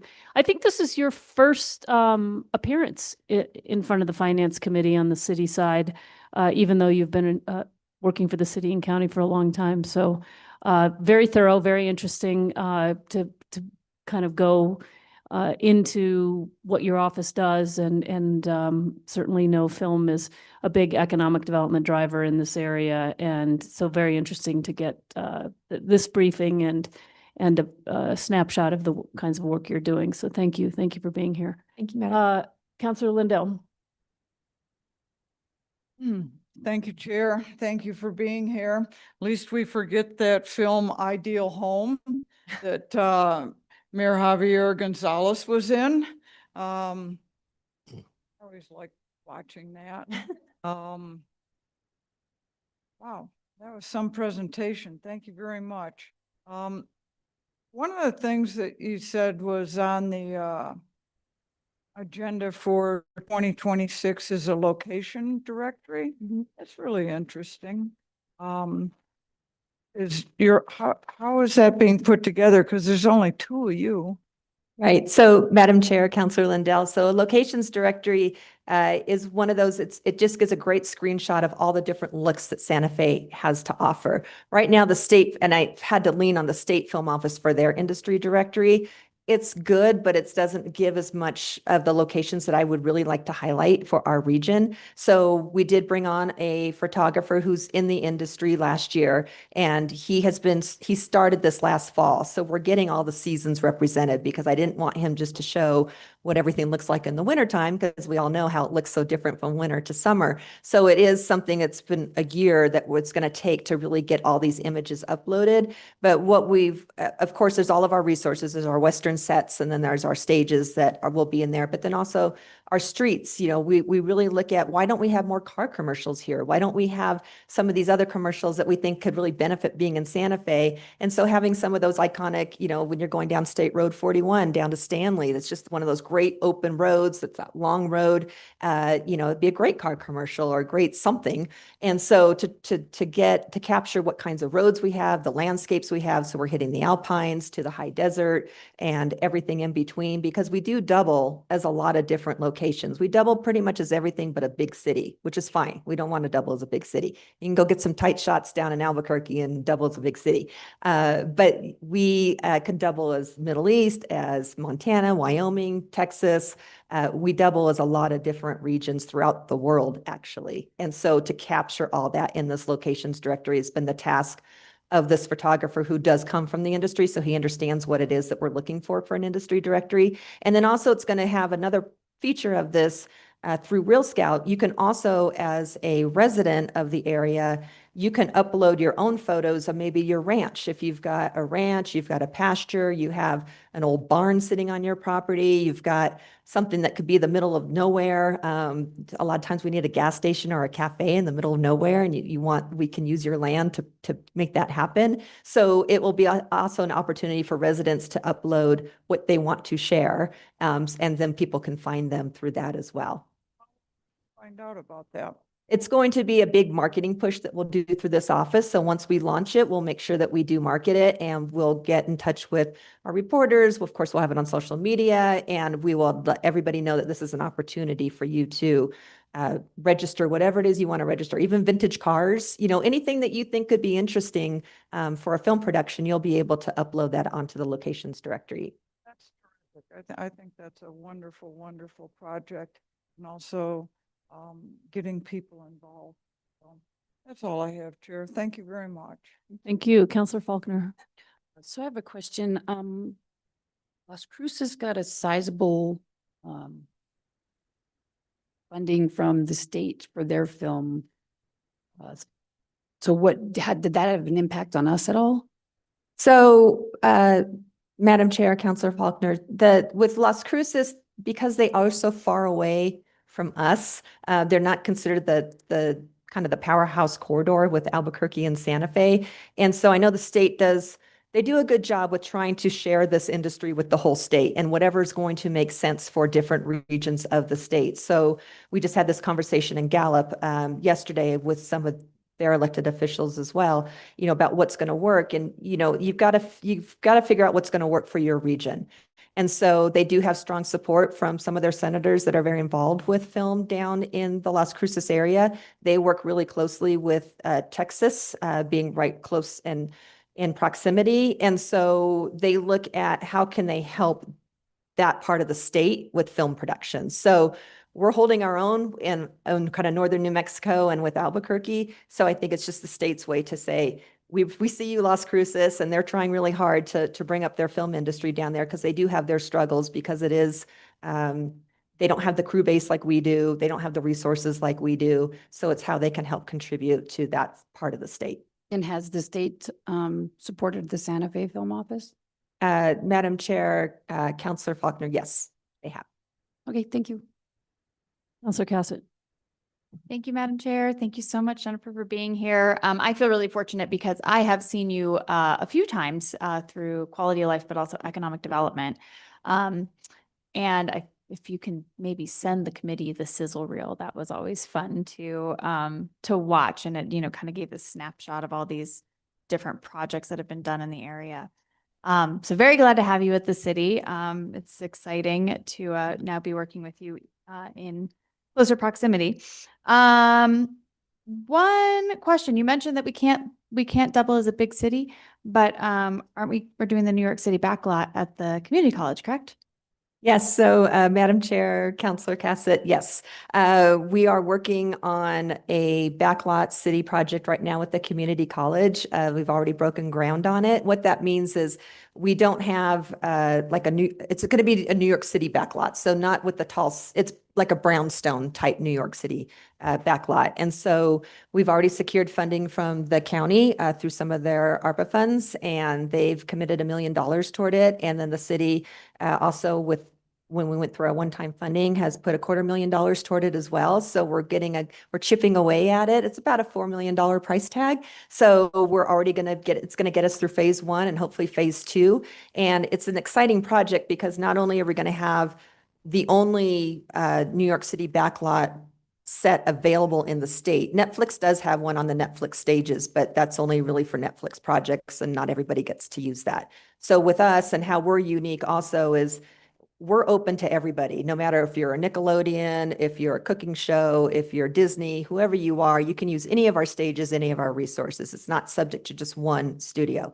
And so this will be the same with this New York City backlot that we'll be building. And as we're building it, it's the trades over at the community college, their construction team will be building it with union carpenters. So we've also worked with IATSE 480, which is our local crew union. So they'll be training the trades over at the community college on how to do set construction and build it all to code and everything that it needs to be. And then also this backlot will be used for student films. So any of our students in the film program will be able to use this backlot as one of their resources when they're doing their student films. And then also it will be available for any studio to come in and rent. So it will be generating revenue as well. Wonderful. Great. Glad to hear. And I always love the educational partnerships that I know you promote and your office really helps to cultivate. So thank you for that. We have been talking about the uncertain economy, and I honestly have no idea what that impact looks like in the film industry and how that either potentially hurts or benefits film in Santa Fe and New Mexico writ large. So do you have any thoughts on that, and what are we potentially doing to harden ourselves against that? Sure. So Madam Chair, Councilor Cassett, so with the economy, it's affecting everything just as much as film. And this industry does have its peaks and valleys. And right now we are in a little bit of a contraction. So it happened really when the strikes happened a couple years ago. We had a Screen Actors strike and we also had a SAG-AFTRA strike. So we had 2 big strikes going on a year ago last summer. So almost 2 years ago. And when that happened, a lot of the studios, they still needed to produce their content, but you couldn't do it in the United States with these negotiations going on. So they went out of the country, and countries like Hungary and the UK has always been pretty much involved in film, and so is Canada, but New Zealand and all these different countries just literally rolled out the red carpet. And then they learned pretty quickly what it took to have a successful production in these countries. They needed crew, they needed resources, and they did a really good job building that up. So we got through all those union negotiations, production came back, not as strong as we had hoped, but it did come back. And then there was another threat of IATSE having a strike this past summer. Didn't happen, which was great, but studios were a little gun shy to greenlight anything until those negotiations happened. They happened, but then they still realized it's cheaper to film outside of the country right now. And it's just, they learned that during the first round of strikes, and it still is true today that it's just cheaper to be filming outside of the country with labor costs and healthcare and all of that. But when I meet with these studio heads, they very much say, trust me, our heads of department, they want to be closer to home. You know, this isn't the ideal for us as a studio. We want to keep the business in the United States. We want to do this, but they have really tight budgets as well. And studios are merging, and so they're going through their cuts, and they, you know, people think that just because it's Hollywood coming in, they have all kinds of money. They really don't. And that's part of what we're going to be educating our businesses about too, is that just because you see a production coming in doesn't mean, you know, please don't gouge them on a day of using your business for like $10,000 a day, if normally you'd bring in maybe $2,000 a day, because then you get that reputation of price gouging. Anyway, I don't want to derail, but it's just one of those things that we always have to look at and be mindful of, that everybody's on super tight budgets. And so the studios are going to go where it makes most sense for the studios. The one thing about New Mexico is that we have proven incentives. We were one of the first states to have this incentive program in 2002. It's been proven. We do keep our promises. And when governments show that there's a little uncertainty in their incentives, it just happened in Louisiana, where their legislatures were ready to cut their incentive program. And the industry came out in force, took the Capitol and saved it. But now there's that, everyone knows there's a little bit of uncertainty in Louisiana that those incentives might not be around, whereas we're opposite of that. We're proven to be strong. We're successful. We have support from the governor and from our all of our legislatures with our film incentive program. And that's where I can use all of your help as well when we go through our session every year.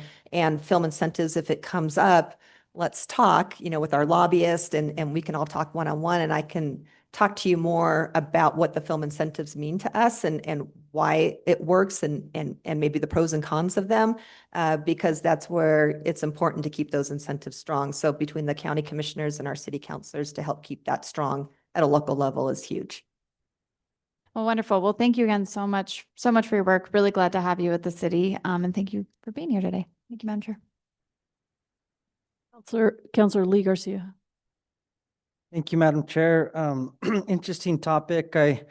Around 2006, I think there was a film called No Country for Old Men that was here in the area, and brought a bunch of his picture cards to me to work on because they needed some stuff done on him. And I ended up becoming very well acquainted with the picture card coordinator. His name was Bill Lahum. And you know, there was not a lot of people in the area that would attempt to work on their cars or have the means to do, you know, tire work or other mechanics that they were looking for. And so the film industry brings a lot of economic business to the community, stuff that they don't do or didn't do in that time. Maybe they do have now, but I remember being involved with the scene where the tire gets blown out because they shoot the tire. Well, they couldn't just keep on replacing tires, so they welded a little PCV pipe to the back of the wheel, and they put a little discharge on there. So when they shot, it went down. So it was kind of cool to be involved with all of that stuff, you know. Fast forward, we've done a lot of things for Longmire. The movie Paul was something that was kind of cool. Not too many people know about that movie, but there were 3 motorhomes involved with that. That they were driving around in. One that they couldn't have for filming. The other 2 they were driving around. Well, they cut the wrong one in half because one of the vehicles was a Ford chassis and the other one was a Chevy chassis. And so Bill comes to me and he says, "Hey, what can we do about this? Because they look different the wheels. I said, okay, well, let's take a look. I think we can get some dually simulators that we can put on there. So I'm giving away the secret, whoever's watching that movie, that they're, they had two Fords and one Chevy. Well, they messed up and cut the wrong one in half. And so anyway, I just to say that because it is very interesting, and it is economic development to our community. I don't know if many people know who Clyde the Buffalo is. Do you know who Clyde the Buffalo is? He's our most famous movie star. Just down at the Mortensen Ranch, and so he's a customer of mine, and we shoot the what all the time, and just talking about stuff, and it's a big business. It's such a huge business that brings a lot of money back into our communities. I do like where you alluded to. There's a lot of scouts out there looking for places. One time I was contacted to utilize one of our places out in Las Vegas. They were going to take the whole facility, convert it into a diner, a big boys diner, and then it was Bios. It never got off. I don't think Bios was ever filmed, but it was a Tom Hanks movie. And so, following all of these different things, and that's what makes it really unique around here. And I think that's what makes it so attractive. The tax incentives that they get, which was done way back in the 2000s. I think that the opportunity for a lot of our youth to be involved with this, to get into this industry, to even just start working on sets, whether they're filming or building sets, or they start in that. So I think it is a great opportunity for us as a city of Santa Fe, and thank you. I mean, I do see that this is your first budget. And so I think what would be our there is, I think Councilor Lindell alluded to, there's only two of you in the office. What does growing the office look like? So, Madam Chair, Councilor Garcia, it would look like bringing on a third, hopefully full-time employee that would be more of an admin assistant that could assist with the volume of calls that come through and helping with we call them lookbooks. When we get a script, and we will put together different looks that could fit the script, they can assist with those kinds of things that take a lot of time to put together. And so having someone to help with that, and then also looking at maybe some contractual positions, and that would be for the example of working with the 8 Northern Pueblos and having somebody that's maybe part-time, that their sole responsibility is keeping the relationship with the 8 Northern Pueblos, educating them on film, working closely with this office. We would monitor all that, but look at how we can really engage our native Pueblos in Northern New Mexico into film. And that could be something we could spearhead because that doesn't exist right now. And so having something like that, also helping out with our northern communities. There's talks that maybe some of these communities that don't have designated film offices, maybe they could pitch into the MOA that we currently have, and we can assist with their educating on the film permitting and with their locations as well. So there's different possibilities that we're looking at. They're all needed. So it's just a matter of executing them and having the dollars to do it. Okay, thank you. I think that is important. I'll just, I think you mentioned there's a lot of travel expense back. You said you go to California and stuff like that. That would be your other operating expenses? I'm just assuming. Yes, so Madam Chair, Councilor Garcia, yes, so it's trips, mainly there's one big trip a year that's called the Association of Film Commissioners International. It's where all the film commissioners, myself, along with other film commissioners around the world, we all get together in LA once a year. It's not a huge expense. It's maybe $1,200 to go, so it's not huge, but it's those kinds of things that we stay relevant in, those kinds of organizations. It's the networking, especially the LA conference, because a lot of the heads of productions do go to those. They're right there in their backyard. So it's our chance to get that face-to-face time. And then it's pretty inexpensive to do these trips just to California anyway. So it's not a huge part of the budget, but it's a little bit with the travel. Okay. Yeah, I don't have too many more questions. I think it is just intriguing. I think many people, will eventually come here. I Ransom Canyon, I turned it on for the first time, and I saw the facade of the Las Vegas Plaza, and I'm like, wow, that's cool. Mm-hmm. And my wife was like, do you think they filmed it inside there? I said, no, they probably had a set stage somewhere else for interior, but you know, it was something that was cool to see. And then you're continuing to watch, oh, that's over here. And so, again, having been fortunate to work with a few people in the industry automotively, you know, speaking, and that was pretty neat. And they'll continue to come to us, you know, obviously the contribution back to the local economy, it's there because when, you know, they all have stake bed trucks and they're looking for, or they're looking for welders, they're looking for people who are, like you said, electricians, whether they're either paid directly from the movies or they're contracted out. So that's coming back to the community. And I think that's pretty big for our community. With that, no further questions, Madam Chair. Thank you, Counselor. Unfortunately, we're going to have to leave it here. We've got one more budget to do, and there's another meeting coming in at 4 o'clock that Counselor Cassett and I have to continue on our little marathon here. So we're going to have to leave it, but really appreciate you being here. Really appreciate the work that you're doing and the contributions that you're making to the city, to the county, to the region, to the state. It's as I've said, very important industry and very interesting to hear some information about it. So thank you. Appreciate it. Can I get a motion? Motion to approve. Second. I have a motion and a second. I got a tie. Who wants it? I'll take the second. Okay. And we don't have anybody on Zoom. Oh, we still have to do a roll call. All right. So just to confirm on the motion, it was Counselor Cassett and then with the second, Counselor Faulkner? No. Lindell and Faulkner. Sorry, I made the motion. you. Lindell seconded. Okay, I don't know. Just pick somebody. doesn't- Honestly, I don't really care. Okay, I have Counselor Faulkner with the motion and Counselor Lindell with the second. Counselor Cassett, Yes. Counselor Lindell, Counselor Faulkner, Yes. Counselor Lee Garcia, Yes. Chair Romero Worth. Yes. Motion passes. Okay, we do, as I said, have one more budget. I guess we could push this till tomorrow. I feel badly. Chelsea, are you available tomorrow? Okay, wait, I'm getting. Oh, I'm actually, sure we the- can't it's do that The because agenda. we've already noticed it. All right, so sorry, getting some. All right, so we're gonna move forward. We are just gonna grind through it. I'll be swift with my intro, Madam Chair and Chair. members of the Finance Committee.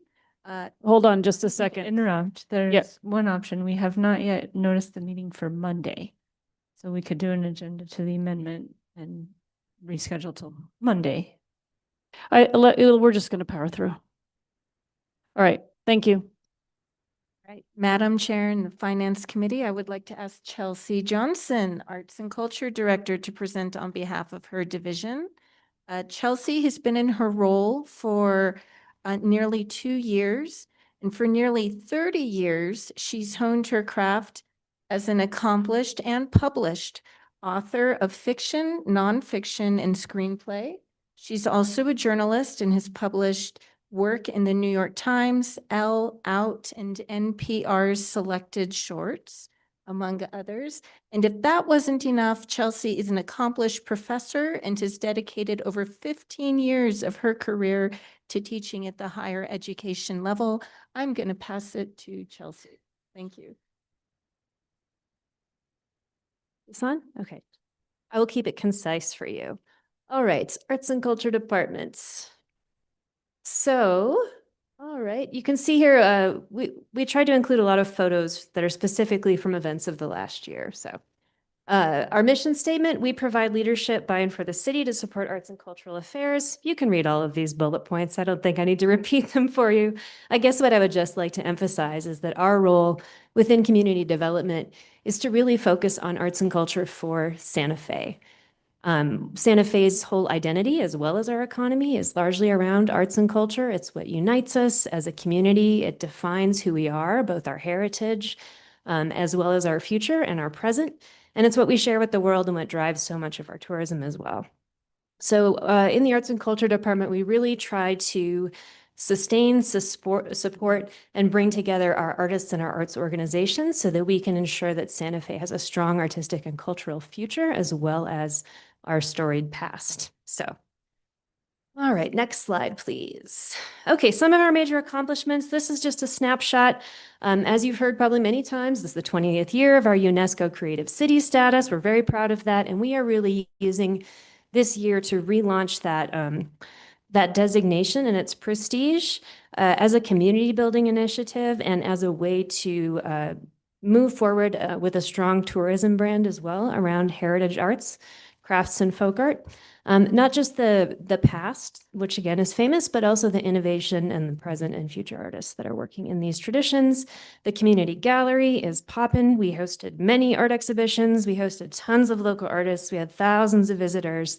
And we're really using that space as a community gathering and event space, as well as an exhibition space. We completed a long needed inventory of Midtown film and music equipment. We are in the process of distributing film to schools as well as city agencies, and we already got all of the music gear out to the high schools and public schools, which was great. And we continue to fund many, many nonprofit arts organizations and sponsor ever more events, which you see reflected in the budget. We have raised our sponsorship line considerably to reflect how much work we're doing in that realm. All right, next slide, please. So you'll see in our budget that we continue to increase our cultural investment funding program for arts nonprofits. Those are in our advertising line, which I know seems a little counterintuitive, but those are marketing and promotion grants that we distribute to everyone from tiny theater companies to the Santa Fe Opera to the Georgia O'Keeffe. We plan to also build in more connections and resource sharing among organizations this year to strengthen that arts economy, especially in the pressures that many of them are feeling in the current political climate. We've also got a much higher sponsorship line, as I mentioned, supporting ever more creative and culturally relevant arts programming across the city. Significantly, we are hiring a 6th staff member, which we're very excited about, to streamline our operations and enhance what we're able to do. And that is what you see reflected in that apparent budget decrease. So I'll just touch on that briefly now. When we were crafting the budget, we were operating on a flat budget model. So in order to fund a 6th position, we were drawing funds from the grants and services line and the other consulting line. We did not know whether we would have approval for that position or what the exact number would be at the time we submitted the budget. So we were conservative, we underestimated a little bit, and that's where that gap appears. We wanted to ensure that our top priority of having a 6th staff member was approved. So, and we will draw on our lodger's tax on extra revenue to cover those gaps in our budget. And then finally, we want to rejuvenate and expand our art in public places, more murals, more public art, airport art, etc., with strong community engagement and impact. So finally, I'll just say, this is a set of Polaroids from our Free Our Flowers exhibition, which was funded by our Art is the Solution program. Just a wonderful, this is just a tiny glimpse of a whole wall of snapshots of people who came to that opening. And it's such a wonderful picture of what we do and what arts and culture is in Santa Fe and just the range of people we serve. Our art is the solution, a phrase that we love to turn to. I think it is a solution to many of the problems that we face and some of the cultural pressures we're under. Our theme this year is cultural futures, and I'll just end on that note that we really do care about not just our present culture and our past culture, but the future of what Santa Fe is, and our department is working tirelessly to advance, sustain, support, and envision what that can be. Thank you. Thank you. Thank you for being here, and thank you for the work. Councilor Lee Garcia, do you want to start off? Thank you, Director Johnson, for the quick presentation. Obviously, it's already been a long day, but you know, your department is valuable, and I think it still merits the attention to listen and to definitely, you know, at least partake in you know, the process of what you are doing, your mission and your vision. I think you just finished off by saying not just our past culture, our present culture, but what's our future culture. And what does Santa Fe look like in 100 years from now with all of the different diversity that has come through this region for many, many years? I think it's all very, very important. Not forget from where you came from, who you are, and where you're going to be in the future. And I think that is very important. I do commend you on the work that you're doing in regards to beautifying our city through art. I know a few years back when I started on the council, there was a lot of and there still is, I believe. Maybe you can speak a little bit to our initiatives in placing art in public places, especially when there's new development that's coming in. I think that's still something that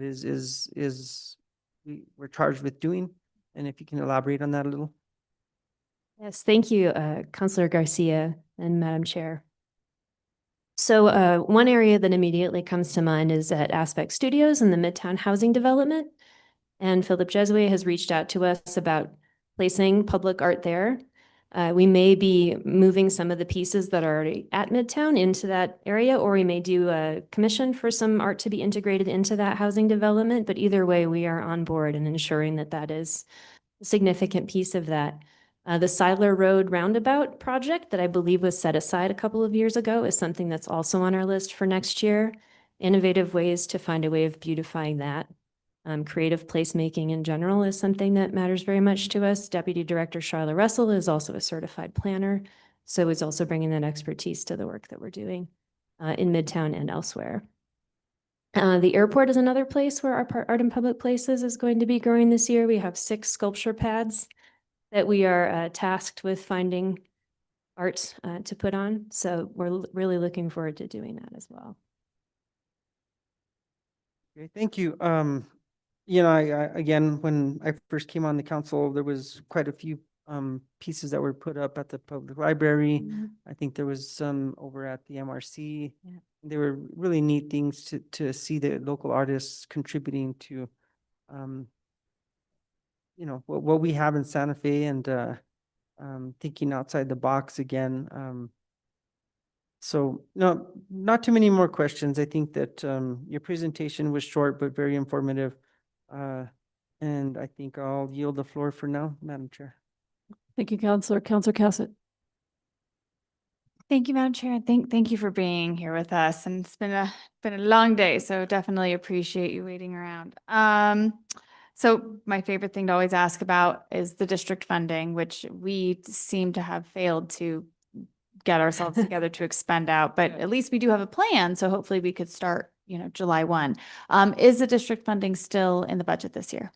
Yes, we will find ways to make sure the district funding happens. Okay. Yes. As you know, I get really excited about that, just to bring some things to the district, but I am really eager to explore looking at pavement art and that kind of intersection between the safety and placemaking and beautification of the neighborhood. So we will get that together, and hopefully in this fiscal year we could actually do some of that planning and then be ready to spend out in July.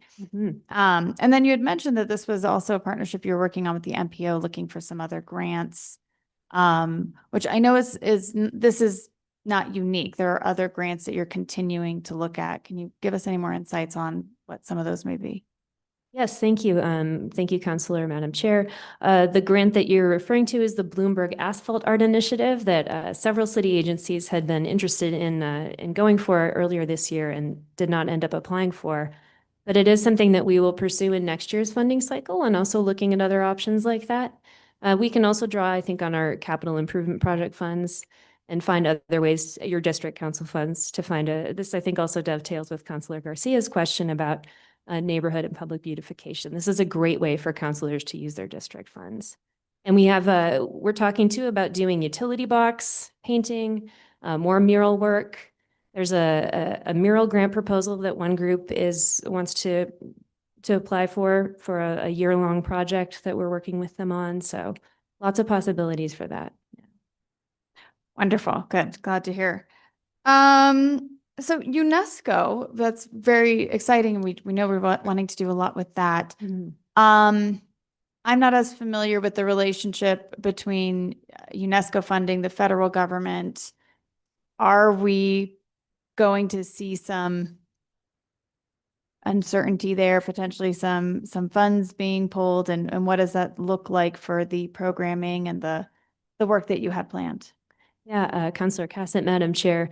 UNESCO, the United States, I believe, is still currently a member of UNESCO. It's quite likely that we will withdraw on a federal level, as often happens. We withdraw, we rejoin, we withdraw, we rejoin, depending on the political winds.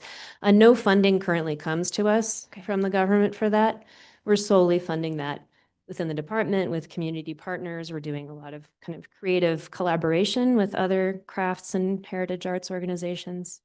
Wonderful. Cultural workers in town to make things happen. Okay, well, good. Glad to hear that. Yeah. That's nice. And we will be seeking sponsorship also for future programming.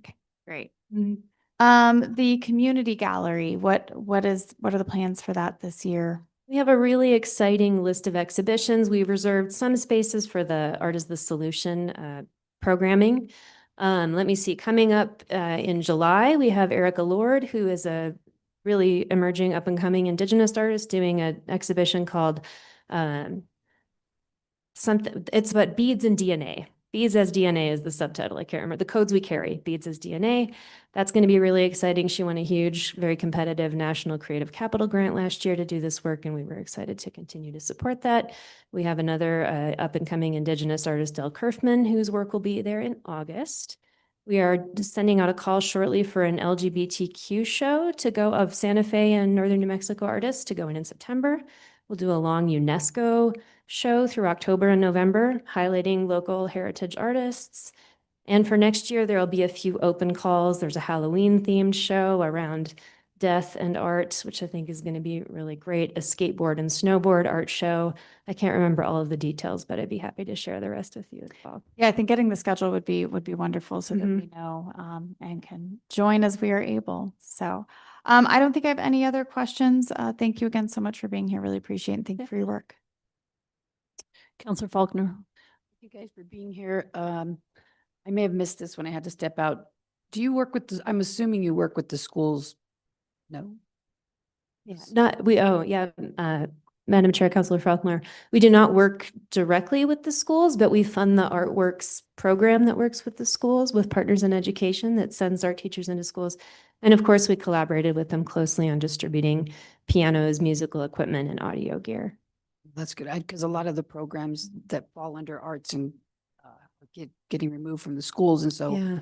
I find the arts can be very therapeutic, especially with people who have PTSD, and a lot of our teenagers have faced things. And so, yeah, I was just wondering about that. Thank you. That's it. Thank you for your question. And I think it does highlight an issue, which is that arts and culture is often one of the first areas that people seek to cut when they're trying to save money or to wield authoritarian power. Arts and culture is either seen as expendable or very dangerous, right? Or as a threat to power. And so we are very sensitive to the way the current political climate and the current economic climate are going to affect the organizations that we work with, even as we are funded by the lodgers tax. And so far we have a strong reserve account and, continued steady funding, thanks in part to our, association with tourism. But we're very aware of the way it's affecting groups and creators in town. Yeah, we certainly saw that during the pandemic. That was very painful. You weren't here, but I'm sure you were somewhere in the art world, so you felt it in some way. Councillor Lindell. Thank you, Chair. I'll make it quick. So when we do art in public places, do we have a contract with the artist, correct? We have a time frame on that? Yes, Councillor. That's good. Yeah. Because it's caused us a lot of problems in the past. And I think that having clarity on that makes our life easier in the future. There's some pieces in town that I love driving by and seeing them, and there's some that I'm like, oh man, when is that going away? That's life. I mean, that's how it goes.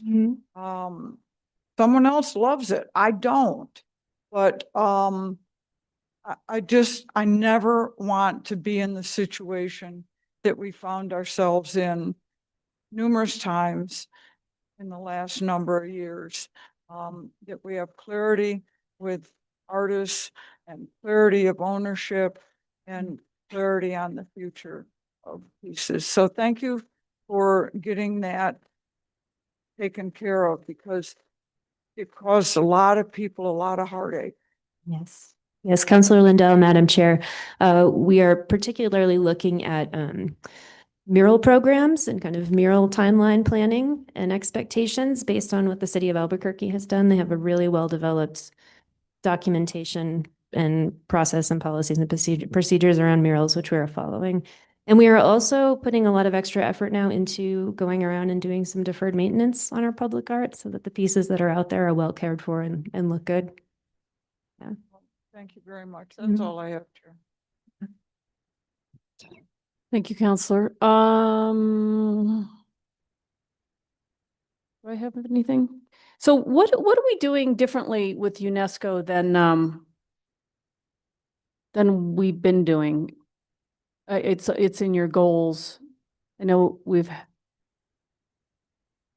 kind of done this with UNESCO. Yes, Madam Chair, thank you. The designation has been, we've had the designation for 20 years, as you know, and I think that yes, that's that's exactly what I think it's been in the past. It's a really prestigious honor. It's a special designation, and we're the only creative city in New Mexico. There's only 9 creative cities in the U.S. There were also 3 UNESCO heritage sites in New Mexico: Chaco Canyon, Carlsbad Caverns, and Taos Pueblo. So we really think it's worth highlighting and elevating. It's a very useful umbrella and globally recognizable brand that can help really elevate us at a local level. So we're engaging in some really specific programming. We have the big kickoff party that featured so many artists and performers and local foodways in February, as you know. We're looking ahead to the fall, where we're working with several other creative cities to design a week-long program here in town, along with several institutional partners. And even just in the coming month, in May and June, we're doing a series of Get to Know Your Creative City free community gatherings and workshops, many of them at Make Santa Fe and the Southside Library. So where local artisans in tin work or clay or textiles, whatever it might be, we'll do free demonstrations or workshops, and we want people to come together and share in that work and tell their own stories, and just kind of, again, uniting people through the sort of storytelling of culture and heritage around art.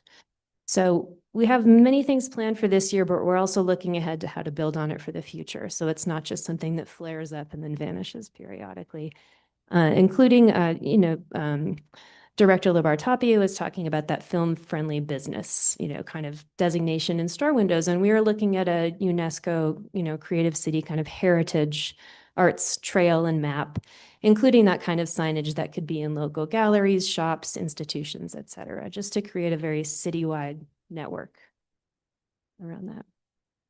Great. And the art in public places, I think I've talked about this before, but the utility boxes, I do remember that was something we did for a while. And then I think that fell off probably because of COVID. And how do you pick, utility boxes are one thing, but murals totally something else. And also we've seen some, what's the longevity of a mural, and how do you work on, I don't know, either preserving it forever or kind of setting the expectation that it's something that's going to evolve and change over time. Can you, talk a little bit about those two things? I think that those are things that have concerned me, I guess. Yeah, thank you, Madam Chair. We are looking, again, we've been in really interesting conversations with DCA, the city of Albuquerque, and other sort of statewide arts agencies to compare practices and sort of set the best path forward based on what other cities have experienced, on what Santa Fe has experienced. And a lot depends on whether it's a private wall or a public wall, right? But part of it is definitely setting a very clear kind of timeline for 5 years, for example. The city or the artist agrees to maintain this, after which point you lay out a series of potential scenarios, but we think as long as there are very kind of clear, fair, transparent policies, expectations, and procedures from the start, that we will avoid some of the issues and conflicts that can come up over murals and create something that's just really enjoyed and cared for the time, for the natural lifespan of the piece. And in terms of picking places, did you? But yeah, for picking sites, that's again something that we're going to do a deeper dive on, I think, shortly to sort of establish what will work best. When it comes to private walls, there's a lot more sort of flexibility. As far as public space, we want to be really mindful that there are many groups and many artists who are interested in doing this work. So we will be doing open calls, making sure it's well publicized and that there's a fair selection process and jury process for it. Yeah, and that we're putting them in places that people want them. I think Exactly. that's the other rub Mm-hmm. that I've seen over time that Yeah. is tricky. So, Mm-hmm. okay, interesting. You might, just coming to mind, you might also, I don't know if you've had any conversations with Carol Branch and the work that she's doing. They did do a big mural, which I think was helpful in terms of some of the graffiti that they were seeing in the area where it was painted. And it seems like you guys could have some synergies and that would be mutually beneficial. So Definitely. Thank you. all right. Thank you for being here. Thank you for your patience as we move through the agenda. Really appreciate it. Do we have a motion on this? Motion to approve. Motion from Counselor Faulkner, second from Counselor Cassett. If we could get a roll call, please. Certainly, Madam Chair. Counselor Cassett, Yes. Counselor Lindell, Counselor Faulkner, Yes. Counselor Lee Garcia, Yes. Chair Romero Worth, Yes. motion passes. Okay. Thank you. Thank you for being here. Tomorrow we start at 10, correct? And we, I think, are hearing two budgets, general. So maybe we'll only take the morning if wishing made it so. Yeah, hopefully. Yeah, that's the goal, Madam Chair. We have MRA and general government tomorrow Okay. morning, beginning at 10 a.m. And I'd love it if we can get through those and take the afternoon off. That would be a great goal, everybody. So, all right, thanks. Appreciate it.